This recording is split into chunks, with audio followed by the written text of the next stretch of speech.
He judged her by her simple appearance, never imagining she would inherit a fortune. A night of celebration turned into a scandal when he discovered she was pregnant. But it wasn't just one child, it was 4. When fate brings them together again, he realizes that the real treasure was her love. But before we dive into the full story, let me know where you're watching from and what time it is. Now, subscribe to the channel and let's get started. Serena took a deep breath in the backstage corridor, gathering the last of her composure before stepping into the grand ballroom. The night's celebration was in full swing, glittering chandeliers, crisp white tablecloths, clusters of well-dressed guests chatting in hushed, sophisticated tones. It was her moment to ensure everything ran smoothly. She double-checked her headset and signaled the lighting tech to switch to the next cue. On the surface, she looked as calm as the polished marble floors, but inside, her heart thrummed with anticipation and the slightest hint of trepidation. A moment later, a deafening screech of feedback cut through the elegant ambiance. Several guests flinched, turning irritated glances toward the stage. Serena winced, instantly pressing her earpiece to her ear. The microphone she'd tested repeatedly was failing at the worst possible moment. She hurried backstage with controlled urgency. The small tech station behind the plush velvet curtains was buzzing with frantic activity, sound technicians fiddling with cables, a junior assistant shaking his head, and the event's MC looking on with exasperation. "Give me a second," Serena whispered.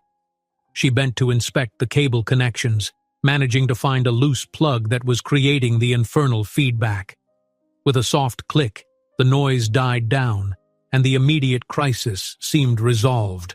She motioned to the MC, who, after a brief nod, returned to the stage to continue the evening's introductions. But the damage was done. The chatter among the impeccably dressed crowd had grown louder, tinted with annoyance. She heard fragments of critical remarks, something about insufficient planning and unprofessional. Serena squared her shoulders, reminding herself she had handled countless crises before, and she'd get through this one too. By the time she re-entered the main area, the event was back on schedule. Guests milled about in small groups, sipping from tall-stemmed glasses of champagne. The lush floral arrangements, each carefully chosen by Serena, formed a breathtaking display at the center of every table. She was proud of the look, but 2 VIP attendees in flashy evening gowns glanced at her disapprovingly.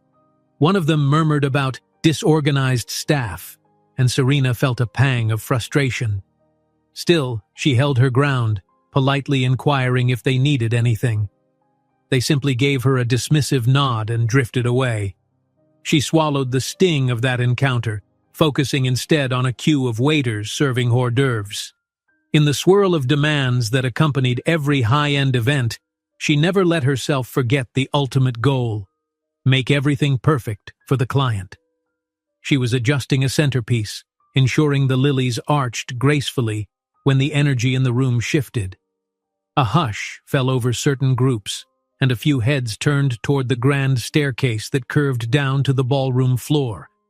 Standing at the top of those steps was Theodore. Tall, well-tailored suit, immaculate shoes. He radiated the confidence of someone who knew he owned the room the moment he entered it. Serena noticed him looking around with an air of mild detachment, as though everything he saw was beneath his expectations. He stepped onto the marble, and his gaze swept over the crowd until it stopped on her. She tried not to let his steady stare unsettle her, but it felt as if he was evaluating her every move. A glimmer of silver to her right drew her attention momentarily. A well-known socialite was adjusting her diamond necklace. By the time Serena looked back, Theodore was already heading into the thick of the crowd, exchanging polished greetings and firm handshakes. She recognized him from tabloids and business magazines, where he was often heralded as the wealthy heir set to take over a sprawling family empire. Arrogant, they called him. Aloof. She had never imagined she'd be forced to deal with him personally. "Serena, can you help me?" A staff member whispered urgently, pulling her from her thoughts. One of the VIP tables had been set incorrectly, and a pair of important investors was complaining. Thankful for a distraction, she moved quickly to defuse the situation. She apologized on behalf of the hotel, personally rearranged the seating, and offered an upgrade to their dinner wine. It was during this calm moment, as she was placing the final name card at the correct seat, that she sensed someone standing behind her. She turned, finding herself face to face with Theodore. Up close, he was more imposing than she'd expected, with an almost cold sort of handsomeness that made him seem untouchable. His expression was unreadable, but the faint lift of his eyebrows suggested he wasn't impressed. "You must be the event coordinator," he said. He didn't frame it as a question. His voice had a certain coolness that set her on edge. "I am," Serena replied with professional politeness. "Is there anything I can help you with?" He glanced at the rearranged table. "You fixed that fast. Maybe you do know what you're doing." She bit the inside of her cheek, sensing the backhanded compliment. "I do my best," she answered simply. He inclined his head, letting his gaze sweep the room. "It's quite a crowd tonight, isn't it? A perfect place for someone ambitious to find opportunities." The insinuation wasn't subtle. She refused to take the bait. "Yes, it's a brilliant crowd," she answered, voice steady. "I see you're right at home here." He smiled, though it didn't reach his eyes. "I've been at enough of these. You get used to it." "You must be an expert at working a room," she observed, equally reserved. "Working a room? You make it sound so transactional," he said lightly, but there was a flicker of amusement in his expression. "Isn't that what event organizers do, though?" Serena forced a polite laugh, aware of eyes flicking their way. "We ensure everything runs smoothly, yes, including delicate egos." "I see," Theodore said, letting the words hang between them. Then he turned as a staff member approached to tug Serena's sleeve. "Duty calls," he added quietly, stepping away with a parting glance that felt both dismissive and oddly engaged. She exhaled, shaken by the conversation's undercurrent. Her co-worker, a kind older man from the security team, whispered, "You all right? That man can be intense." "I'm fine," she replied. "We just exchanged words." Shortly after, a new complication arose. A guest at one of the side tables slumped in her seat, pale and unsteady. Word spread fast that she was feeling faint, maybe overheated, maybe dehydrated. A ripple of alarm stirred the crowd.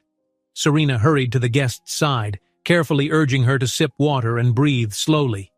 Employees fetched a cool compress. Yet the situation threatened to spiral into chaos if the rumor got out that someone was gravely ill at this high-profile event. Suddenly, Theodore appeared beside her, clearly concerned. "Need help?" he asked, eyes scanning the cluster of onlookers. She hesitated. "We need to move her somewhere quieter. Too much commotion here." He nodded, and together they maneuvered the guest to a quieter corner. The synergy surprised her.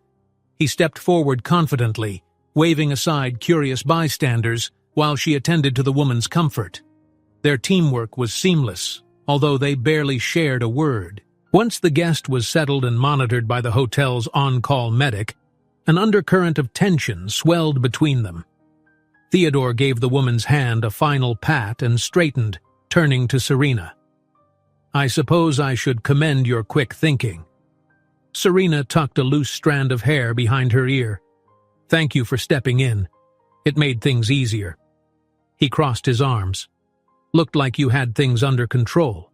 Still, she's doing better now." There was a pause. Then his earlier skepticism returned. "You really are used to this environment, aren't you?" "I've worked hard to get here," she replied. "I might not be born into it, but I know my job." He studied her face. "I can't fault your competence," he admitted, though his tone remained guarded. Just then, a panicked staffer rushed over, gesturing frantically that the microphone system was acting up again. Serena groaned inwardly but kept her composure.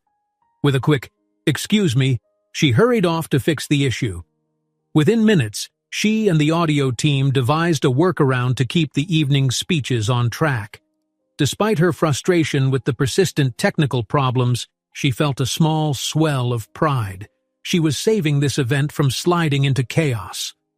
When the final glitch was resolved, she glanced up to see Theodore leaning against a pillar, watching her. Even from a distance, she could sense his grudging respect. He inclined his head once, an unspoken acknowledgement that she was more capable than he'd assumed. In response, she gave him a polite nod, feeling a flicker of satisfaction. The tension between them still crackled, but it was layered now with a strange, undeniable intrigue. The night wound on, the music resumed, and dinner was served without further incident. Guests gradually relaxed back into the lavish entertainment. Outside the ballroom, the city sparkled beyond tall windows, reflecting the glitter of the chandelier lights. Serena moved through the crowds to ensure everyone had what they needed, occasionally catching Theodore in her periphery. She saw him speaking to a relative who wore the same air of superiority, their conversation peppered with disdainful glances around the room. Serena wondered how anyone could live with that constant arrogance. At last, the main program concluded with generous applause, and the evening wound down to quieter mingling. The meltdown from earlier was forgotten by most. Serena's posture relaxed, her heels protesting the long hours, but her adrenaline was still high. Though nearly everything had gone right in the end, she knew tonight wasn't over just yet. Suddenly, she felt a subtle pull at her attention. Across the ballroom, Theodore caught her eye. She couldn't fully decipher the expression on his face, part curiosity, part reluctant admiration. Her pulse quickened. The friction between them burned in the air. For a moment she almost smiled, as if to say, "Well, here we are," but she couldn't tell whether he'd return any genuine warmth or revert to his earlier cutting remarks. Still, she found it impossible to look away. Something in his gaze hinted at a future clash, a sense that they were far from finished with each other. And beneath the tension, there was a tiny flicker of something else, something that felt suspiciously like intrigue, even possibility. With the evening nearly saved, Theodore catches Serena's eye across the room. There's a flicker of mutual intrigue mixed with lingering tension, hinting that this won't be the last time they clash. Serena arrived at the hotel earlier than usual the next morning, still haunted by fleeting images of the previous night. Despite her exhaustion, she insisted on being first on site to oversee the finishing touches for a luncheon the hotel was hosting. She walked through the tall glass doors, her reflection flickering on the polished floor. The memory of Theodore's steady gaze lingered in her mind, refusing to fade. She headed straight to the lobby's grand arrangement of orchids, roses, and lilies, petals carefully selected in shades of cream and blush. Though she was no florist by trade, she had learned over the years how to balance color and shape into something that stunned onlookers. Today, she delicately repositioned a few stalks, hoping a harmonious display would set a gracious tone for the luncheon. She wanted everything perfect, especially after the glitchy chaos of the night before. Mid-adjustment, she sensed someone behind her. Turning, she found Theodore standing a few steps away, wearing a suit tailored to perfection. He didn't say anything at first, simply observing her arrangement as though it were a specimen under scrutiny. "Good morning," Serena said, keeping her voice polite. He tilted his head. "I see you're fond of lilies and roses," he remarked, eyeing a rose with gloved admiration. "But these centerpieces aren't quite my taste." A thread of annoyance tugged at her, though she kept her composure. "They complement the color scheme the client requested." He murmured, not entirely convinced. Then he turned his attention to her. "I'm sure you've been here since the crack of dawn. Always eager to prove something, aren't you?" She paused. "I like to be prepared." She set down the flower she was holding. "Is there something you need? Or are you only here to critique the decor?" He gave a slight shrug. "Just wondering if the luncheon's going to run as smoothly as you claim. I noticed how you handled last night's issues." There was an undercurrent in his voice, not exactly praise, but something close. Before she could decide on a response, a staff member hurried toward them, face flushed. "Serena, we've got an issue with the table assignments again. The charts don't match the final head count." "Lead me there," she answered, exhaling softly. Glancing back at Theodore, she offered a polite nod. "If you'll excuse me." A small smile curved on his lips, almost mocking. "By all means." She followed the staffer through the wide corridor into the event hall next door. Rows of linen-draped tables awaited the guests' arrival, and sure enough, the placards were off. 2 VIPs who expected front and center seats had found their names near the rear. Serena's heart sank, knowing how sensitive these particular guests could be. Without missing a beat, she quietly reached into her portfolio, cross-checking the final list. She'd have to negotiate a reconfiguration quickly or risk insulting people who wielded major influence. Halfway through her adjustments, she caught a movement in the corner of her eye. Theodore was here again, his hands in his pockets, silently watching her work. She tried to focus, calling to a staffer to help swap place cards, but the 2 VIPs arrived earlier than expected, began complaining in clipped, irritated voices. They threw Serena a withering look, accusing her of negligence. Theodore's attention remained on the exchange. "Sir, ma'am, I'm sorry for the confusion," Serena said calmly. "We'll have you seated in a better spot, don't worry. Let me get you something to drink while we finalize your table." Even as she spoke, she could feel Theodore's gaze. Curious, maybe a little impressed. Or was she imagining that flicker of interest? He stepped forward, and before she knew it, he was addressing the VIPs in a smooth, confident tone. "I can vouch for her efficiency. The mistake was a minor oversight. You won't be disappointed when you see the final seating arrangement." The shift in the VIPs' moods was immediate. Theodore's presence had that effect, a snap of authority that commanded respect. Or maybe it was his family's name that carried weight. Regardless, Serena was thankful. The guests relented, and she quietly guided them to a small lounge with complimentary refreshments. By the time she returned, Theodore was examining the revised chart on the dais. He looked up, something unreadable in his eyes. "I thought you wanted to handle things yourself." "I do," she replied, stepping closer to adjust one more card. "But I'm not going to turn away help when it's actually useful." An almost smile crossed his face. "You're welcome." That fleeting moment felt like a subtle shift in their dynamic. Their conversation still crackled with tension, but there was a strange undercurrent of mutual acknowledgement. Even so, she knew better than to get carried away. He had made his assumptions about her known, and she wasn't about to roll over for his approval. Soon, more guests arrived, and Serena glided around the hall to ensure everyone was properly accommodated. Waiters were stationed at each corner, ready to serve chilled drinks and delicate pastries. The hum of conversation built into a pleasant buzz, punctuated by the soft notes of a quartet playing near the stage. Yet she could feel whispers beneath the pleasantries. A few curious glances shot her way, some from staff, some from guests, suggesting rumors about Serena's alleged gold-digging ambitions had already floated around. She swallowed her irritation and maintained a courteous smile. From across the room, Theodore appeared to be following her progress with mild interest. At one point, a well-known businessman sauntered over, all genial charm, and struck up small talk with Serena. He was openly flirtatious, complimenting not just her event coordination, but her poise and beauty.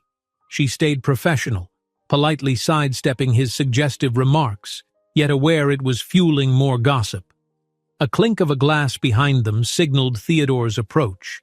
She glanced over her shoulder to find his expression sharpen, a flash of jealousy rippling beneath his carefully controlled composure. The businessman, catching Theodore's displeasure, promptly retreated. She turned and confronted Theodore with a measured look. "Something on your mind?" He nodded at the businessman's departing figure. "I wouldn't trust that one if I were you. He has a reputation for, shall we say, mixing business with personal interest. Serena bristled. "I can handle myself, thank you." "I'm sure," Theodore said, a challenge in his voice. "Just making an observation." She sighed. "You really enjoy dropping uninvited opinions on my life, don't you?" His lips pressed together, and for a moment she thought he might retaliate with a cutting remark. But he hesitated, as though weighing his words. "Believe it or not," he said quietly, "I'm not always trying to undermine you." Before she could figure out how to respond, a staff member hurried over. "Serena, the sound system for the luncheon presentation is acting up again. Someone said there's a buzzing noise." She nodded, stepping away from Theodore, grateful for the interruption. Once again, she raced to the corner of the stage where a small control panel stood. The buzz was faint, but if amplified by the room's speakers, it had quickly become a major annoyance. With practiced efficiency, she located the troublesome frequency, adjusted the dial, and shut the interference down. When she turned around, Theodore was there, arms folded. "You've got quick reflexes," he remarked. "I can't afford not to."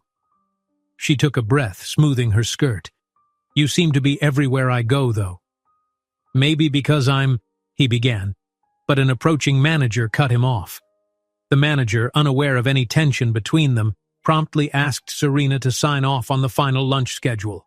She did so in a hurry, turning back to Theodore, but he seemed to have vanished. In his place stood another staffer with an urgent look, pointing out a potential conflict in the dessert service. Sighing, Serena carried on, resolving issue after issue as the event progressed. By the time the luncheon finished, the hall was filled with satisfied chatter. Key attendees complimented Serena for her professionalism, and waiters cleared away the last of the plates. A sense of relief washed over her. Another event concluded without a complete meltdown. On her way out, she caught sight of Theodore leaning against a wall, half hidden by a tall, decorative plant. He watched her intently, and she realized she wasn't sure what that scrutiny meant anymore. She approached, aware that the hush of the now nearly empty hall sharpened the quiet tension between them. "You're still here?" she asked, trying to sound neutral. He studied her. "I was wondering if—" But he paused, as though uncertain. "Never mind." She noticed the unusual hesitation in his voice. "If what?" His gaze flicked toward the exit. "I was thinking of getting a drink. Just a way to unwind, I guess. I thought maybe you'd—" He stopped again, catching himself. Perhaps he was unaccustomed to asking someone to join him. Her heart fluttered. She recalled the swirl of rumors, his earlier judgments, the mutual frustrations that had boiled between them. Yet beneath all the doubts, the energy crackling between them held a magnetism she couldn't ignore. She parted her lips to answer, but before she could speak, the power flickered. The hall's lights blinked out, then on again, as if the breaker was on the verge of giving up for the day. When they stabilized, Theodore was still there, his gaze steady. For a moment, neither said anything. Then she lowered her eyes, feeling torn. All the gossip and warnings told her to stay away, but his invitation had felt like a slight change in the guarded tone he usually wore around her. She opened her mouth to respond, but uncertainty held her back. Suddenly, voices echoed from the hallway, staff calling out for Serena. She stepped away from Theodore, offering him a small, wavering smile. "I'm not sure," she whispered. He gave a single nod, acknowledging her hesitation. "Perhaps another time," he said softly. They parted, each taking a different route. A swirl of tangled emotions wrapped around Serena, equal parts intrigue and wariness. She left the building feeling off balance, wondering if she'd ever manage to separate the man from the cynic who believed she was only chasing fortune. The midday sun glinted off the glass doors, her reflection shifting as she pushed them open. Despite the relief of completing another event, the question of what Theodore truly wanted continued to gnaw at her. She walked down the sidewalk, focusing on a breeze that carried the faintest scent of nearby gardenias. Her mind flicked back to the fleeting moment when he'd seemed almost sincere. It left her with a cascade of unsorted feelings, irritation at his arrogance, gratitude for his help, a whisper of curiosity for what he might be like beneath all that polished pride. As the city bustled around her, she let out a long exhale, bracing for whatever came next. As the lights are restored, Serena spots Theodore lingering in the shadows, his gaze lingering on her. She wonders if it's wise to accept that drink, an invitation that could either deepen their clash or ignite something new. Lingering near the doors of the lavish ballroom, Serena paused to gather her thoughts. Most of the guests had left, the once crowded space now filled only with the quiet clinking of glassware being collected by staff. Soft music played over the speaker system, a gentle soundtrack to the night's end. She was due to oversee the final cleanup, but her mind wandered to her earlier brush with Theodore. She couldn't decide if she was simply irritated by his presence or if something deeper was tugging at her. The moment she shifted to leave, his silhouette appeared in her peripheral vision. He stood in a dimly lit corner, phone in hand. His jacket was draped casually over one arm, tie loosened, as though the night had taken its toll on him too. When his gaze met hers, there was the faintest flicker of amusement or curiosity in his eyes. "Didn't think you'd still be here," he said softly, setting his phone aside. She offered a polite smile. "I'm usually the last one out. Better to make sure everything's as it should be." He took a step closer, looking over the nearly empty room. "Quite the evening. You deal with these events all the time?" "All the time," she confirmed. "But it's rare that I—" She almost said, "rarely deal with people as thorny as you." However, she caught herself. "That I end up in so many situations in a single night." He studied her face as though searching for hidden meaning. "Well, we survived the chaos." Then he lifted a bottle of champagne that had been left chilling in a silver bucket nearby. "May as well toast to that." She hesitated, recalling how the previous day's invitation to a drink had tugged at her, uncertain if it was wise to linger alone with him. Still, the room was quiet, the staff were cleaning up, and part of her curiosity wouldn't let her decline. She nodded. "All right. One glass." He found 2 flutes on a nearby table and poured, handing her one. They clicked glasses, the crystal making a gentle note in the hush. She sipped, tasting the dry sparkle. For a moment, neither spoke. The lights were subdued, illuminating the high windows that framed the city skyline. Tall buildings shimmered in the distance, their silhouettes a reminder that life continued on outside this bubble of luxury. "So," he said at last, "I'm trying to figure you out. You work like a machine, but you seem determined in ways I don't quite understand." She held the glass carefully, rolling the stem between her fingers. "I could say the same about you. You're always hovering, either criticizing or stepping in at just the right moment." He half laughed, though there was a guarded edge to it. "Maybe I just find your line of work intriguing." Her eyes narrowed slightly. "Intriguing or profitable?" His brow lifted. "Now who's making assumptions?" She opened her mouth to respond, but a sudden cough from behind them made her pause. A server gathering plates nearby straightened, apologized for interrupting, and hurried away. In the process, Serena caught a muttered comment from another staff member, something about how close she was standing to the handsome heir, plus a whispered remark that she was probably angling for more. Theodore caught it too. His expression darkened. "What was that?" She forced a smile. "Just gossip." Her attempt to seem nonchalant wavered, her cheeks warming with anger. "I'm used to it." He stared a moment longer at the departing staff, jaw tight. "So people think you're, what, after my wealth or something?" She hated the prickly feeling that forced its way up her spine. "It happens often. People see a woman working around influential families and assume she's got a scheme." He lowered the glass from his lips. "And do you?" Her temper flared. You know what? That's exactly the kind of arrogant question I expected from you. Something about her tone must have surprised him, because he blinked, setting his flute down. I'm sorry. I didn't mean... He sighed, running a hand through his hair. I keep hearing rumors. You have to understand, the circles I move in are full of people who'd do anything for a piece of the fortune. That's all I've ever known. Her grip on her glass tightened. And maybe that's your problem. You assume everyone fits into your world of privilege? He studied her, and for a moment, genuine regret flickered in his eyes. Look, maybe I've misread you. If that's the case, I apologize. It's just easier for me to assume the worst. Serena felt the annoyance in her chest soften. Just a little. You can't go through life assuming everyone has an ulterior motive, she said gently. Before he could respond, footsteps echoed on the polished floor, and an older man in a sharp suit entered the ballroom. He paused, noticing Serena and Theodore. His gaze, cold and disapproving, landed firmly on Serena. Though his words were measured, there was a tension beneath them. There you are, Theodore. I've been looking for you.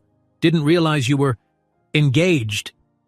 His glance flicked to Serena's champagne flute. Engaged in conversation, you mean? Theodore said, voice suddenly clipped. Serena's the event organizer. We're discussing the evening's outcomes. The man's lips tightened. I'm aware of who she is. We still have some business details to finalize, so if you'd excuse us... Theodore straightened. She's part of that business, too. She's been handling the logistics for your entire function. Or have you forgotten? The older man cast an imperious look, reluctant to concede. I hardly see... Enough. Theodore cut him off. Show some respect. Surprise flashed across the man's face, and he glanced from Theodore to Serena.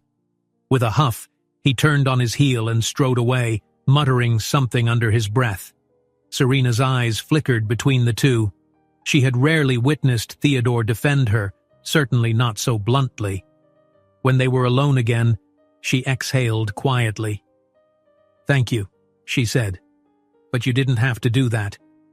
He picked his champagne glass back up, though he didn't drink. Believe it or not, I don't like seeing people treated unfairly.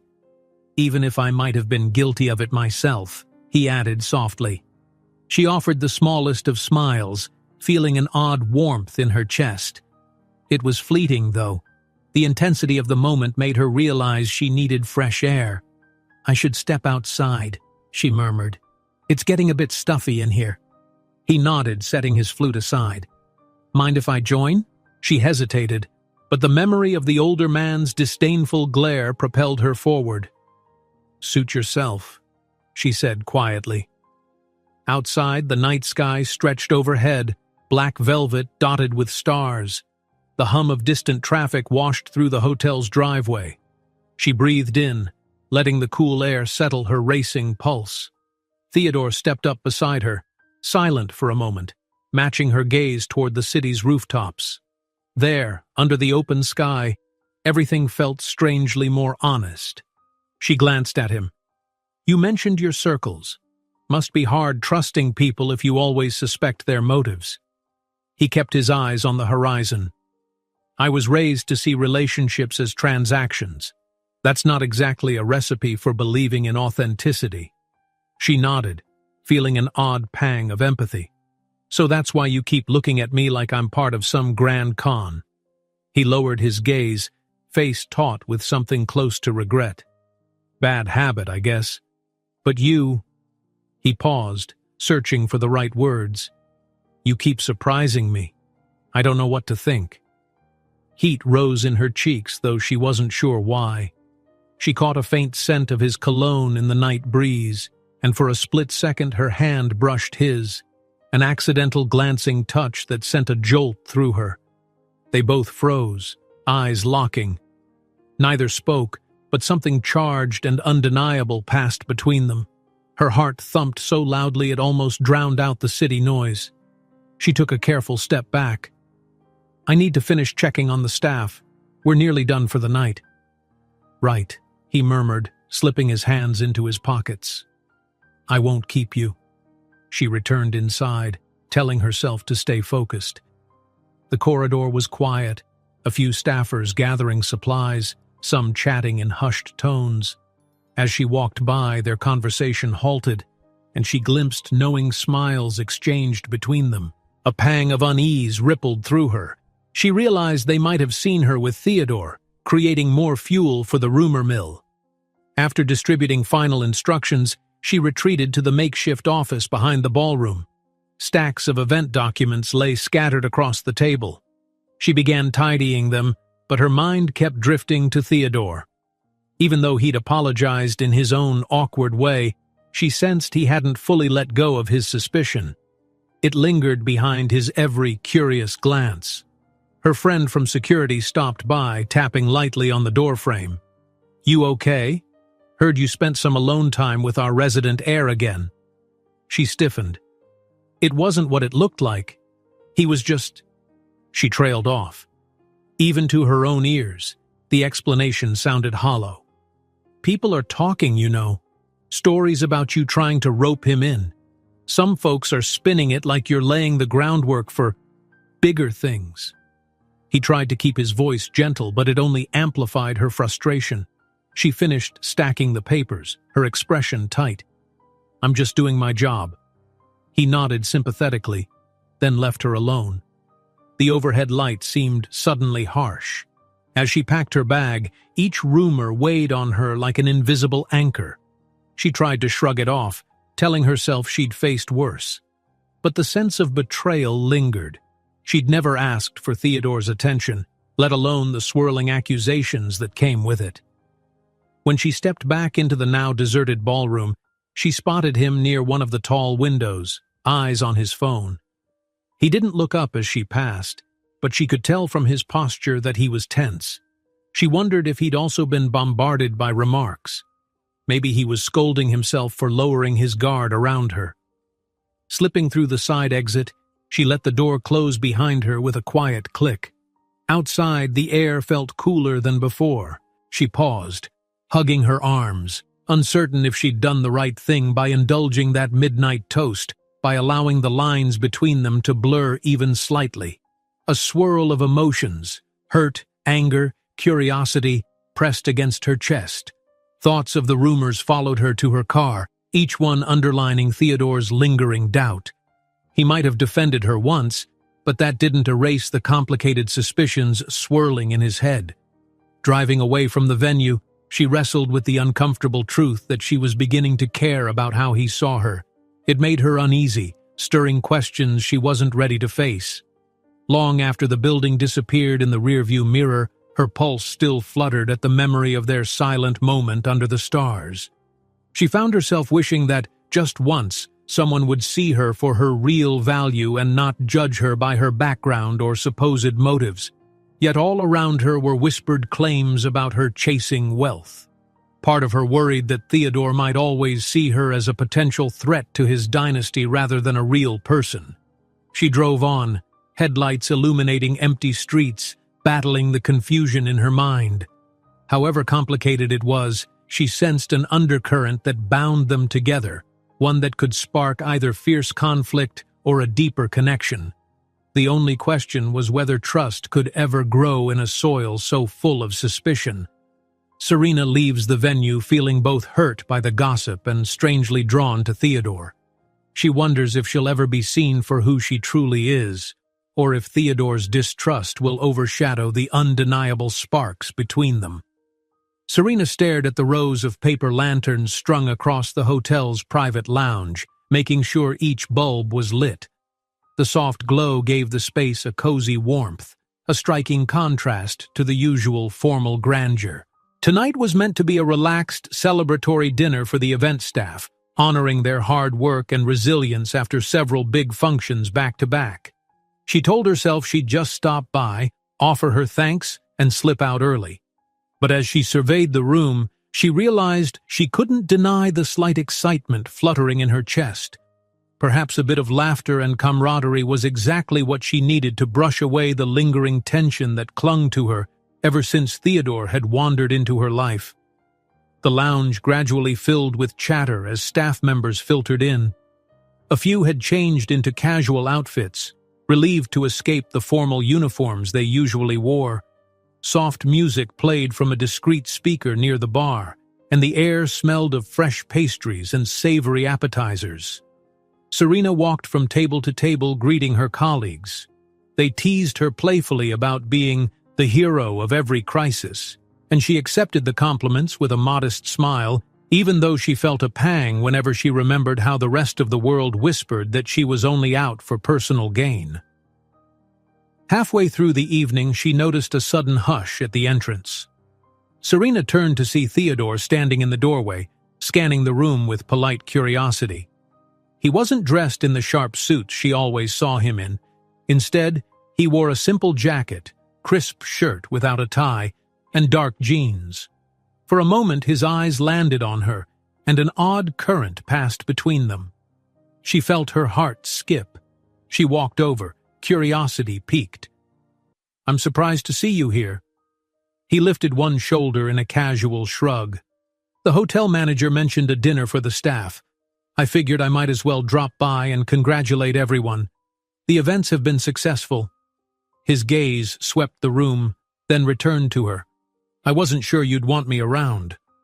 She studied him for a moment. In the dim lounge lighting, his features looked softer, though his posture remained guarded. "This dinner is for everyone involved," she said simply. "You contributed too in your own way." He inclined his head in mild thanks. Before either of them could continue, her friend from security tugged Serena aside to chat, leaving Theodore scanning the buffet tables alone. Within moments, a small crowd had gathered around him. Some staff, some +1s, clearly eager to rub elbows with the wealthy heir.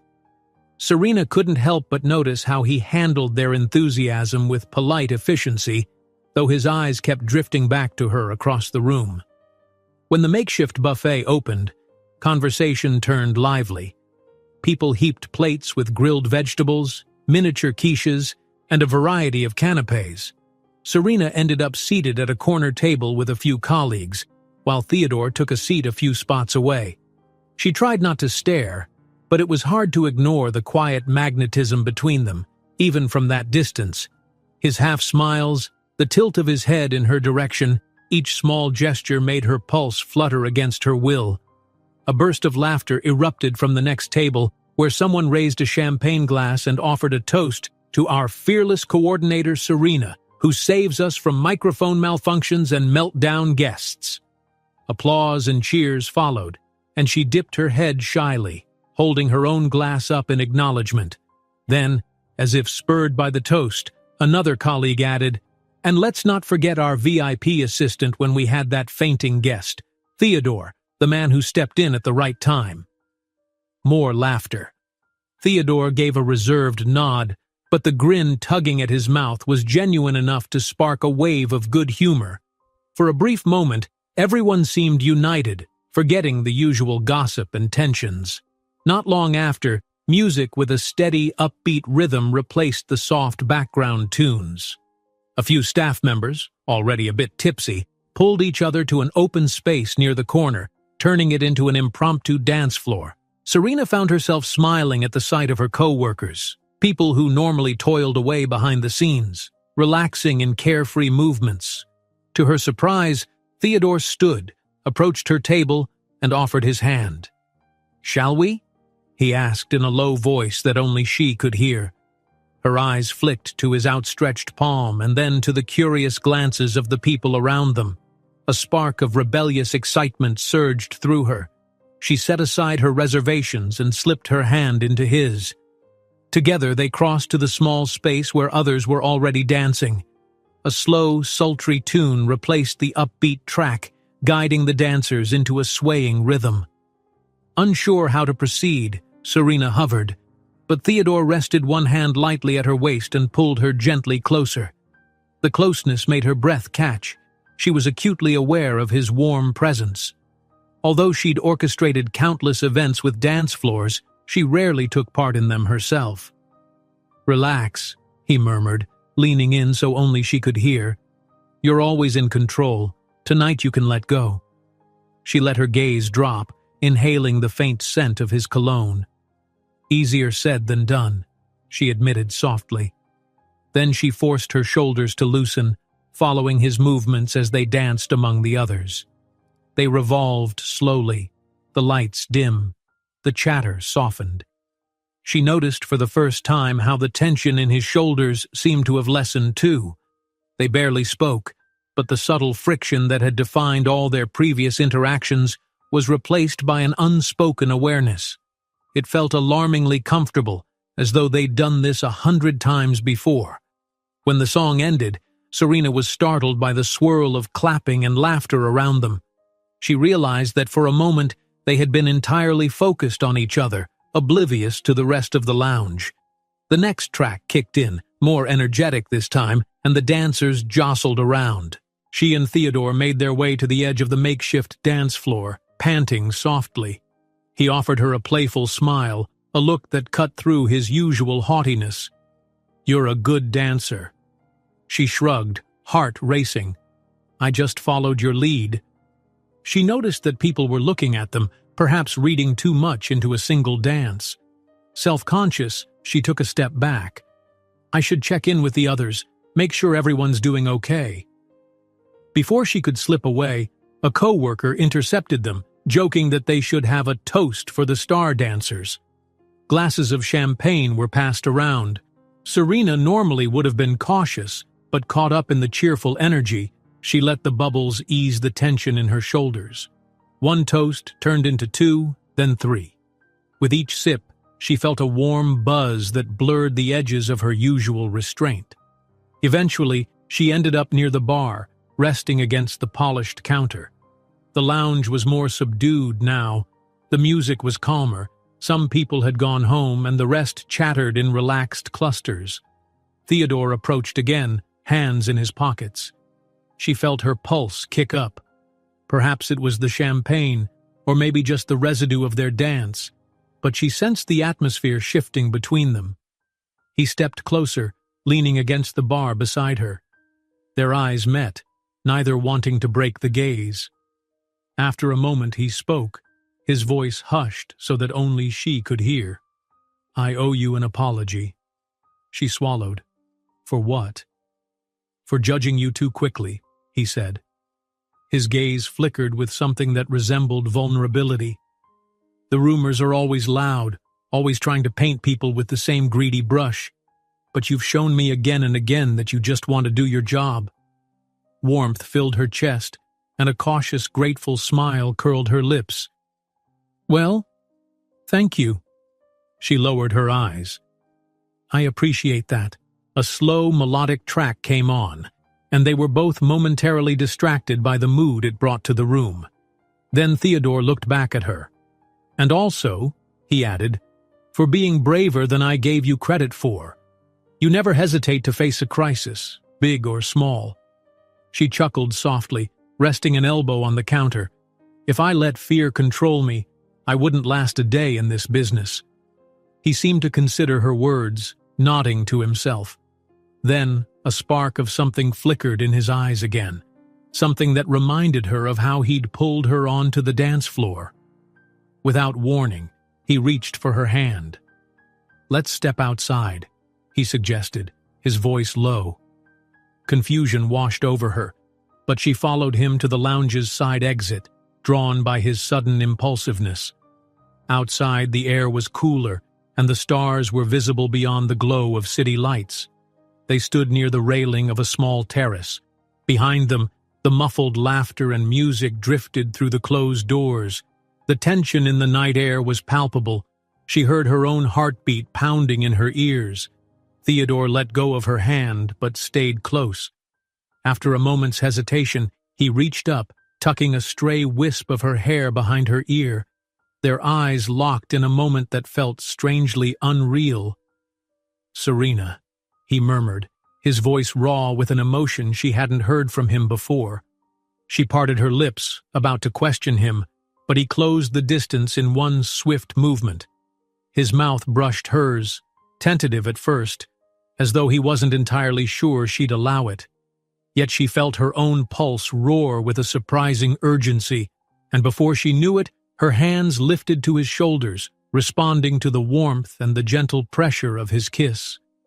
They broke apart briefly, both breathless, the cool night air swirling around them. She stared at him, a dozen thoughts tangling in her mind. This was Theodore, the same arrogant heir who had dismissed her, who had questioned her integrity. And yet, here he was, looking at her with an intensity that left her dizzy. Her chest was tight with a strange mix of longing and apprehension. "Are we crazy?" she whispered, unsure if she was asking him or herself. A faint laugh escaped his lips. Probably. And then he kissed her again, this time more certain, more insistent. The tension that had tainted their previous encounters was somehow transmuted into a searing closeness. She surrendered to it, forgetting for a moment all the rumors, the judgments, the differences in their worlds.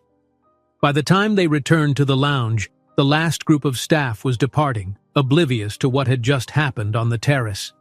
Serena and Theodore stood by the doorway, avoiding each other's eyes, overwhelmed by the weight of this sudden, impulsive connection. Neither said much. Theodore hesitated, as though he wanted to speak, but a staff member walked by to say goodnight, interrupting whatever confession might have followed. Serena mustered a smile and nodded politely, all while her mind spun in frantic circles. Eventually they parted ways. She watched his silhouette slip into a waiting car, and only then did she allow her trembling legs to guide her toward the parking lot.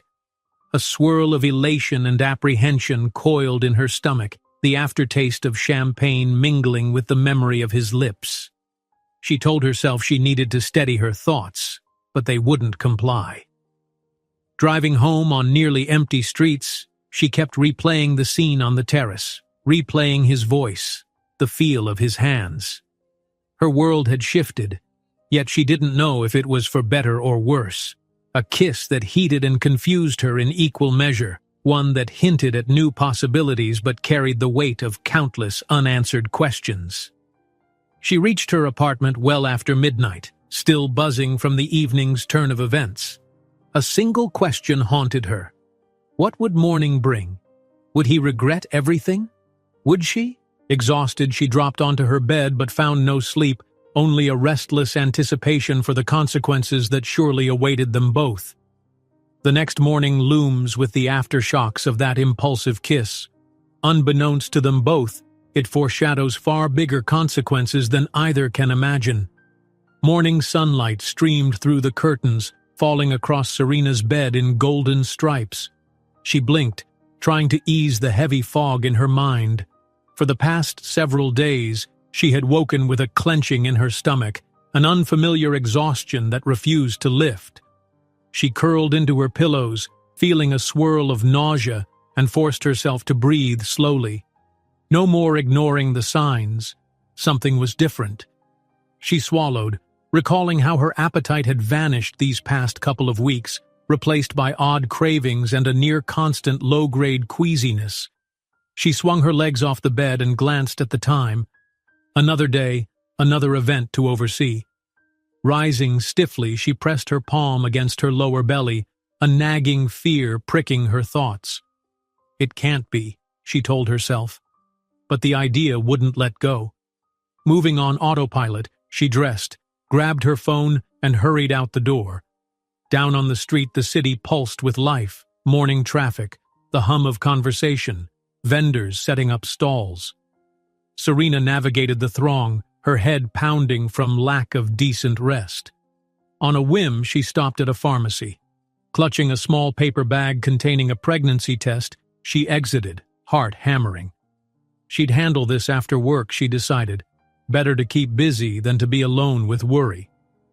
At the hotel, she forced herself to focus on her tasks, coordinating a midday luncheon for potential investors. The aroma of fresh pastries and the click of high heels against marble floors provided a familiar backdrop, yet she felt strangely disconnected, like she was observing from afar. As the luncheon kicked off, she found herself slipping away to a staff restroom, the unopened test burning in her bag. Her heart skittered at the mere thought of it. She stared at her reflection under the fluorescent lights, noticing faint circles under her eyes. "Okay," she murmured. "Time to do this." A few minutes later, she stood by the sink, gripping the edge of the counter as her pulse thundered in her ears. The result appeared, bright and unmistakable. The positive sign seemed to shout at her in the stillness of the bathroom. She felt faint, the floor tilting slightly under her feet. Pregnant. She closed her eyes, remembering the night she and Theodore had shared that impulsive kiss, and the subsequent moments that had caught them both off guard. Before she could even process the emotion churning inside her, a colleague knocked on the door, calling her name. The event needed her. Tucking the test away, she splashed cold water on her face and steeled herself to return to work. The rest of the luncheon passed in a blur. She moved on instinct, smiling, managing staff, fielding questions from guests.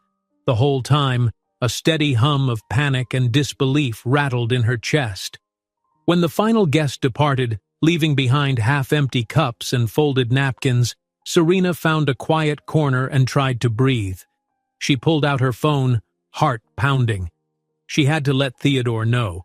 Whatever issues they'd had, he deserved to hear this from her. Taking a steadying breath, she dialed his number.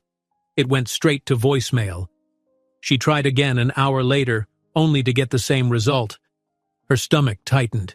He was likely busy, or maybe he was ignoring her calls, or maybe he just didn't realize how urgently she needed to speak with him. That evening, when she finally reached her small apartment, she sank onto the couch. The test lay on her coffee table, a silent witness to the upheaval of her world. Tired as she was, she couldn't rest. She grabbed her keys again and drove to a clinic a few blocks away. The doctor on duty conducted a blood test, an ultrasound, all the standard procedures. Every beep of the monitor amplified her dread. The doctor's expression changed from routine professionalism to astonished surprise. "Serena," she said gently, adjusting the ultrasound wand, "you're not just pregnant with one baby. It appears you're carrying 4. Serena's breath caught as though all oxygen had been sucked out of the room. She stared at the hazy outline on the screen, her mind stumbling over the word quadruplets. Quadruplets. Her chest felt tight and her head reeled. All she could think was, how am I going to handle this? A single child would already be an enormous responsibility, but 4? By the time she returned home, the enormity of it pressed down on her like a mountain. It was late, but she tried Theodore's phone again. It rang this time, 2, 3, 4 times, but he didn't pick up. She left a brief, trembling voicemail asking him to call her back immediately. She tried to remain calm, but the quiver in her voice betrayed her. The next morning, she found an unexpected text from him. "Busy with meetings. What's so urgent?"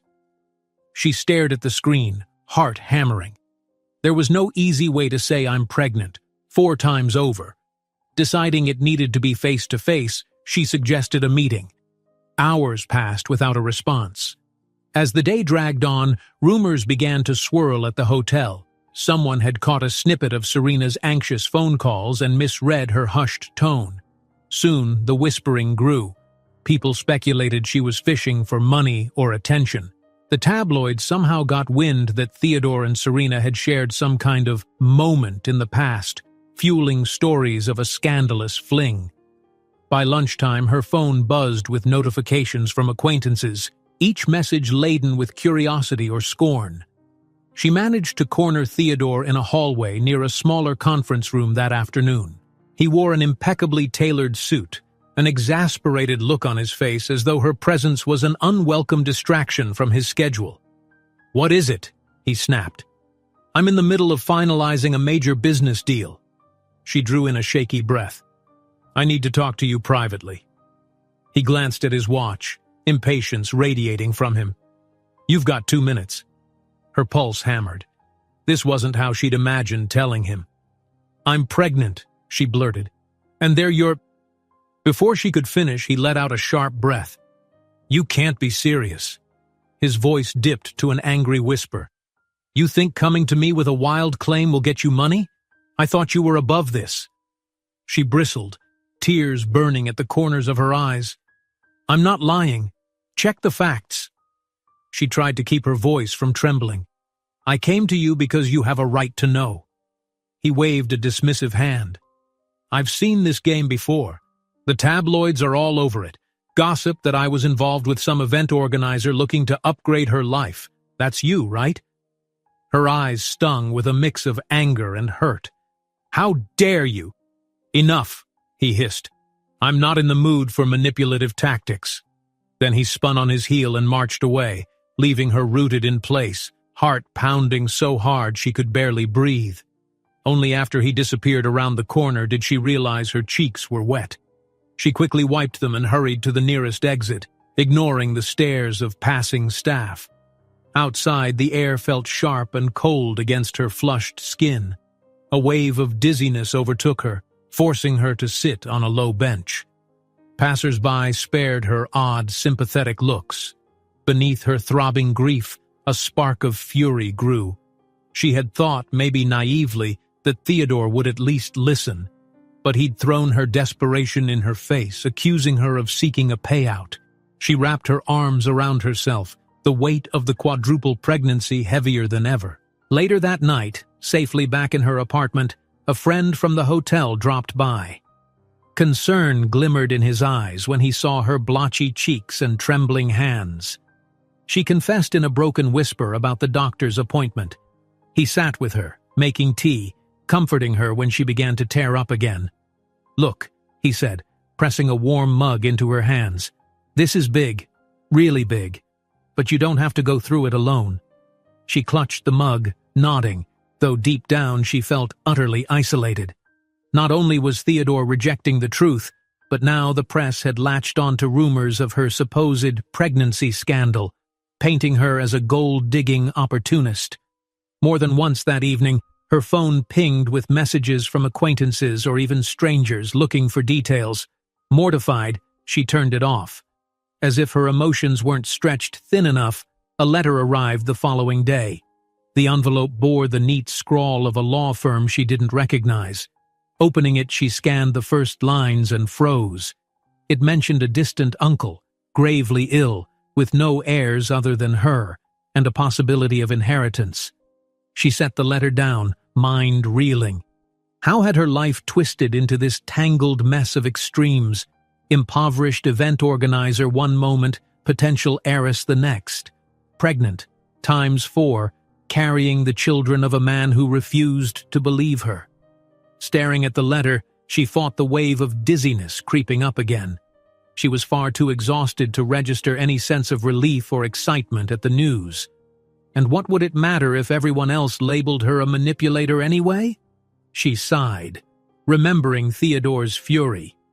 Right now, all she wanted was for him to hear her, to see that she wasn't playing games with 4 tiny lives. A tear slipped down her cheek, spattering on the letter's formal text. Outside, evening traffic hummed, horns blaring in the distance. She swallowed hard, feeling her entire future pivot on 2 precarious points, proving the truth of her pregnancy and grappling with an inheritance she never anticipated. One path led to a scandal that could destroy her reputation, the other to a sudden status shift she'd never asked for. Her friend's words echoed in her mind. "You don't have to go through it alone." But if not alone, then how? Theodore had slammed a door in her face, and the tabloids smelled blood in the water. She closed her eyes, breathing in and out as steadily as she could manage. The letter's edges grew crumpled in her grip, reminding her that fate had dealt her a hand she never expected. Through the swirl of fears, she made a vow to herself. She would protect these babies, regardless of gossip or Theodore's disbelief. This was her reality now, and maybe, just maybe, she would find allies in unexpected places. Serena stares at the letter, torn between the storm of the quadruple pregnancy scandal and the possibility that she might soon become an heiress, an irony that could reshape everything. Serena stood by the large bay window of her apartment, gazing out at the city lights that sprawled far below. The letter about her ailing uncle was still on her coffee table, a stark reminder that she had a life-altering journey ahead. Her stomach fluttered with anxiety over the quadruplets growing inside her, the mess with Theodore, and now this sudden call to a distant estate. She felt like each new responsibility stacked higher, forming an insurmountable tower of demands. Yet she couldn't ignore the plea in that letter.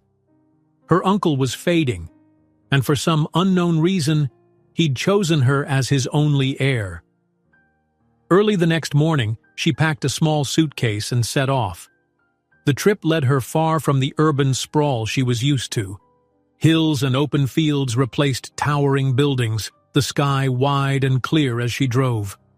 By the time she neared her uncle's estate, dusk had softened the horizon into lavender and gold. A weary exhaustion tugged at her bones, but she pushed on, determined to see him. If nothing else, she owed him that courtesy. Arriving at the property, she noted the grand facade of a large, old-world mansion.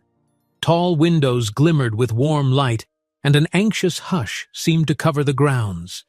2 attendants hurried to greet her, leading her inside. She found herself in a marble foyer with high ceilings and echoes of voices that whispered somewhere beyond. A butler guided her up a long staircase to a dimly lit bedroom. Her uncle lay in a canopied bed, his face pale and deeply lined with age. He looked up when she approached, a faint spark in his eyes that suggested both regret and relief. The staff kept a respectful distance, allowing them a shred of privacy. "I wondered if you'd come," he rasped, his voice trembling. Serena drew closer, mindful of the hush in the room. "They said you were ill. I'm sorry it's under these circumstances." He beckoned her to sit in the chair beside the bed. She settled gently, folding her hands in her lap. The tension in the air made it clear they were practically strangers, a distant uncle she'd met only a handful of times in childhood. Still, the quiet affection in his gaze surprised her. "You've grown into a capable woman," he said softly. "I've followed your life from afar." He coughed weakly, collecting breath. "Doctors say my time is short. I want you to take over my hotel empire." Serena felt her pulse stumble. I don't understand," she said. "Why me?" He offered a trembling smile. "No one else is left in the family. Everyone either passed on or squandered their inheritance. You've built a reputation for yourself, working hard for every step you take. That's what our family name needs." Her chest tightened. She thought of the rumors that dogged her, Theodore's cruel accusations, the quadruplets. "I'm not sure I'm the right person," she admitted. "I'm not prepared for this." He closed his eyes for a moment. "That's exactly why you are the right person. You won't take it for granted." With effort, he reached for her hand. "Please, Serena, carry on what I can't finish. It will be a heavy responsibility, but I believe in you." She stayed with him for an hour, listening to the quiet beep of machines, the hushed footsteps of nurses. Her uncle drifted in and out of consciousness, offering small bits of advice about the hotels he'd built, naming trusted managers and boards of directors. Finally, he squeezed her hand in a faint gesture of farewell and fell into a gentle sleep. The attending doctor, stepping forward, indicated that Serena should let him rest. Exhausted and shaken, she sought out her uncle's lawyer, who confirmed the entire arrangement in a private study. A neat stack of documents awaited her signature, though no final steps would be taken until her uncle's passing. Serena felt overwhelmed by the swirl of possibilities. She thanked them and left the estate in a daze, every mile of the trip back haunted by thoughts of her uncle's plea. Despite the weight of it, she also sensed a glimmer of purpose. If life insisted on hurling her into impossible challenges, perhaps this was her chance to prove she could meet them. When she returned home late that night, her phone buzzed with an unexpected invitation, a high-profile charity gala. Her name was on the guest list, an invitation courtesy of the hotel chain that still saw her as the best event organizer around. Already strung out by the day's events, she almost declined. But maybe being seen in a public, glamorous setting would remind people she wasn't just some rumor-laden pariah. She had her own standing in the professional world. Deep down, she also knew Theodore would be there. Her heart throbbed at the thought of facing him again, remembering his dismissive scoff at her pregnancy revelations. Still, she accepted. On the night of the gala, she slipped into an elegant gown of midnight blue, hair pinned up in a neat twist. She studied her reflection in the mirror. A faint pallor underscored the stress she carried, but the dress gave her a confident silhouette she hoped would bolster her resolve. Arriving at the venue, she marveled at the grandeur. Crystal chandeliers, plush carpets, guests in sophisticated attire. The air buzzed with polite laughter and clinking glasses. It felt surreal to be among them, no longer working behind the scenes, but as a recognized attendee. She stepped into the main hall, shoulders braced. Almost instantly, heads turned. Serena could sense the swirl of rumors drifting her way. She recognized acquaintances from other events who offered her guarded smiles. She forced herself to stand tall, moving through the crowd with calm determination. Then she spotted Theodore across the ballroom. He wore a dark suit, tie crisply knotted, exuding power with every step. As if sensing her presence, he glanced her way. Their gazes locked for a heartbeat, tension crackling through the space. She saw in his eyes a flicker of something, maybe surprise at seeing her in such regal attire. But the moment vanished as he strode over, expression darkening. He stopped just a foot away, scanning her dress, her posture. The chatter around them seemed to fade. "You're everywhere these days," he said in a low voice, "though I suppose I shouldn't be surprised." She raised her chin, ignoring the uneasy flip in her stomach. "This is a public event. I was invited." He let out a derisive snort. "Yes, and rumor has it you've been telling anyone who'll listen that you're pregnant with my children." Heat flared in her cheeks. She kept her composure, determined not to be publicly humiliated. "We both know it's true." A hush fell among those within earshot. She noticed curious glances from socialites and business magnates, all waiting for Theodore's reaction. He leaned in, voice dropping to a hiss. "Stop spreading that nonsense. You might fool others, but I see through your little charade." Her anger spiked, and she found herself shaking. A swirl of frustration, hurt, and rising indignation clawed at her throat. Before she could back down, everything burst out at once. "You want to know the truth? Fine." She lifted her voice, drawing the attention of everyone around them. "Yes, I'm pregnant, with 4 babies, and you are their father." A collective gasp rippled through the crowd, cameras flashing, muffled exclamations from onlookers. Theodore stared at her, fury blazing in his eyes. For a split second, she thought she glimpsed a flicker of fear, too. Then he snapped, "You're out of your mind, trying to trap me in front of these people? You'll do anything for a headline, won't you?" Her cheeks burned, but she refused to crumble. A friend in the crowd tried to edge closer, perhaps to shield her, but Serena held up a hand. She wouldn't retreat. "I'm done letting you frame me as some manipulator. You can ignore me, insult me, deny responsibility, but it won't change reality." His laugh was harsh. "Reality? You don't even belong in these circles, so don't pretend you do." A flurry of hushed gossip swept through the room. Serena's throat felt tight, tears threatening, but she dug in her heels. She would not let him belittle her in front of half the city's elite. She managed a trembling but steady voice. "You don't get to decide who belongs. Not anymore." And at that moment, her phone vibrated in her small clutch. She fumbled it out, glancing down at the screen. It was her uncle's lawyer, sending a message confirming the inevitable. Her uncle had passed, leaving everything to her. Shares, properties, the entire empire. Her vision blurred as she read, "Effective immediately, you are the rightful heir." All around her, guests continued buzzing over Theodore's angry denial and her adamant claim. But Serena stood frozen, phone in hand, reeling from the magnitude of this new reality. She had become an heiress in mere seconds, an inheritance that dwarfed even Theodore's family fortune in certain circles. The shift felt tectonic, a pivot that would send shockwaves through her already tangled life. She glanced up to see Theodore stepping back, as though ready to walk away for good. Yet something in her face must have caught his attention. He hesitated, brows knitting in confusion. She realized he could sense she was no longer the same woman he dismissed moments earlier. Her status had changed, and the power dynamic between them would never be the same. Serena stands amidst the glamorous crowd, phone in hand, absorbing the reality that she's now an heiress.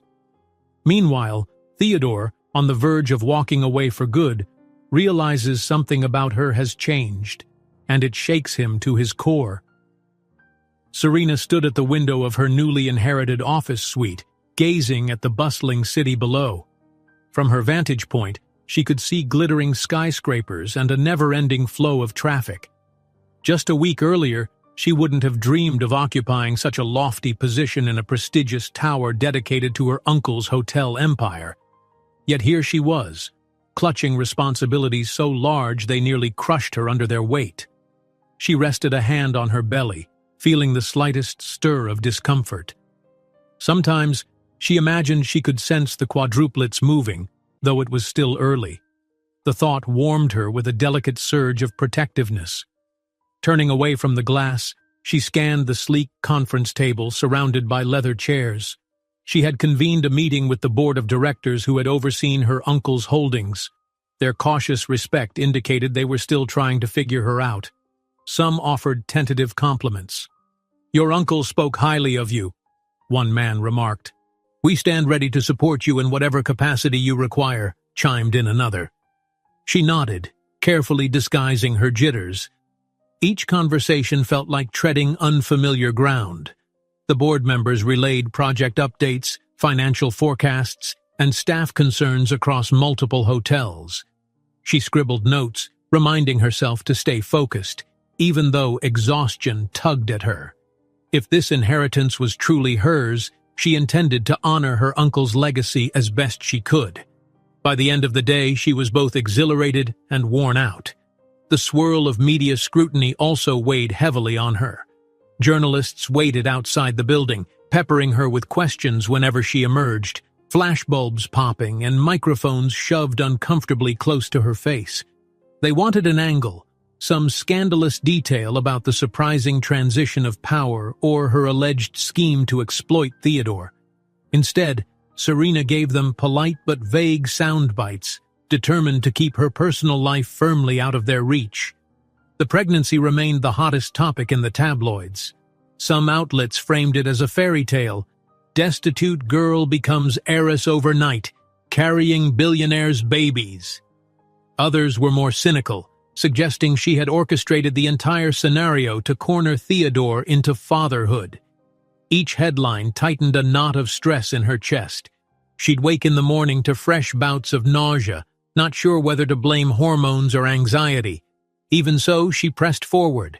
She scheduled doctor's appointments, discreetly visiting a private clinic to confirm the quadruplets' progress. The scans showed 4 tiny heartbeats flickering, each one vying for space in her womb. It astounded her every time.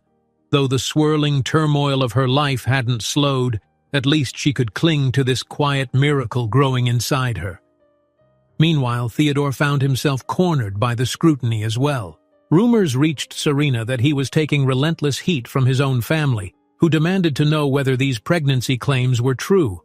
A cousin of his, identified by the press as a family confidant, publicly cast doubts on Serena's inheritance and motives. A statement released to a gossip column implied that her sudden wealth was suspect, fueling speculation that she was another gold digger with lucky timing. That same cousin behind the scenes advised Theodore to break off any association with her. Reports even suggested that if he refused, he risked damaging the family brand. Serena caught wind of all this through hushed whispers at her own building. Some staff members had connections to Theodore's circle. She couldn't help the flicker of anger at how easily everyone believed the worst. but she resolved not to stoop to their level. Instead, she focused on stabilizing her uncle's empire and ensuring a secure future for herself and her 4 little ones. It became clear that her new position was no mere figurehead role. She started receiving invitations to exclusive business conferences and industry gatherings. High-level investors called her office, eager for meetings. At first, the attention took her breath away, yet she had an innate knack for organizing, for seeing the bigger picture, skills honed from years of coordinating events. With the guidance of her uncle's trusted advisors, she managed to navigate these new waters, determined to protect what she'd inherited. During one of her routine visits to the lobby of her corporate tower, Serena found the place swarming with reporters more than usual. As she tried to slip into an elevator, a persistent journalist caught her elbow. "Is it true you're refusing to let Theodore see the babies once they're born?" he demanded. She froze, shocked. "Who told you that?" The reporter smirked.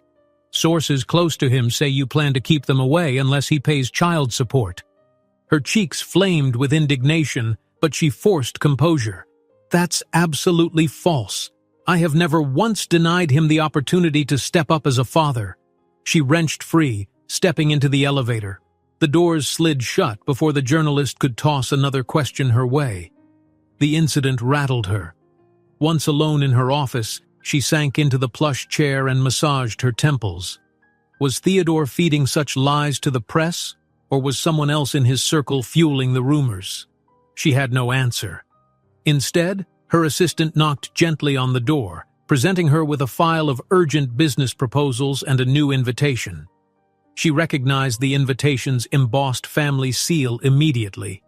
It bore the distinctive crest of Theodore's lineage, the sort she'd glimpsed at past events.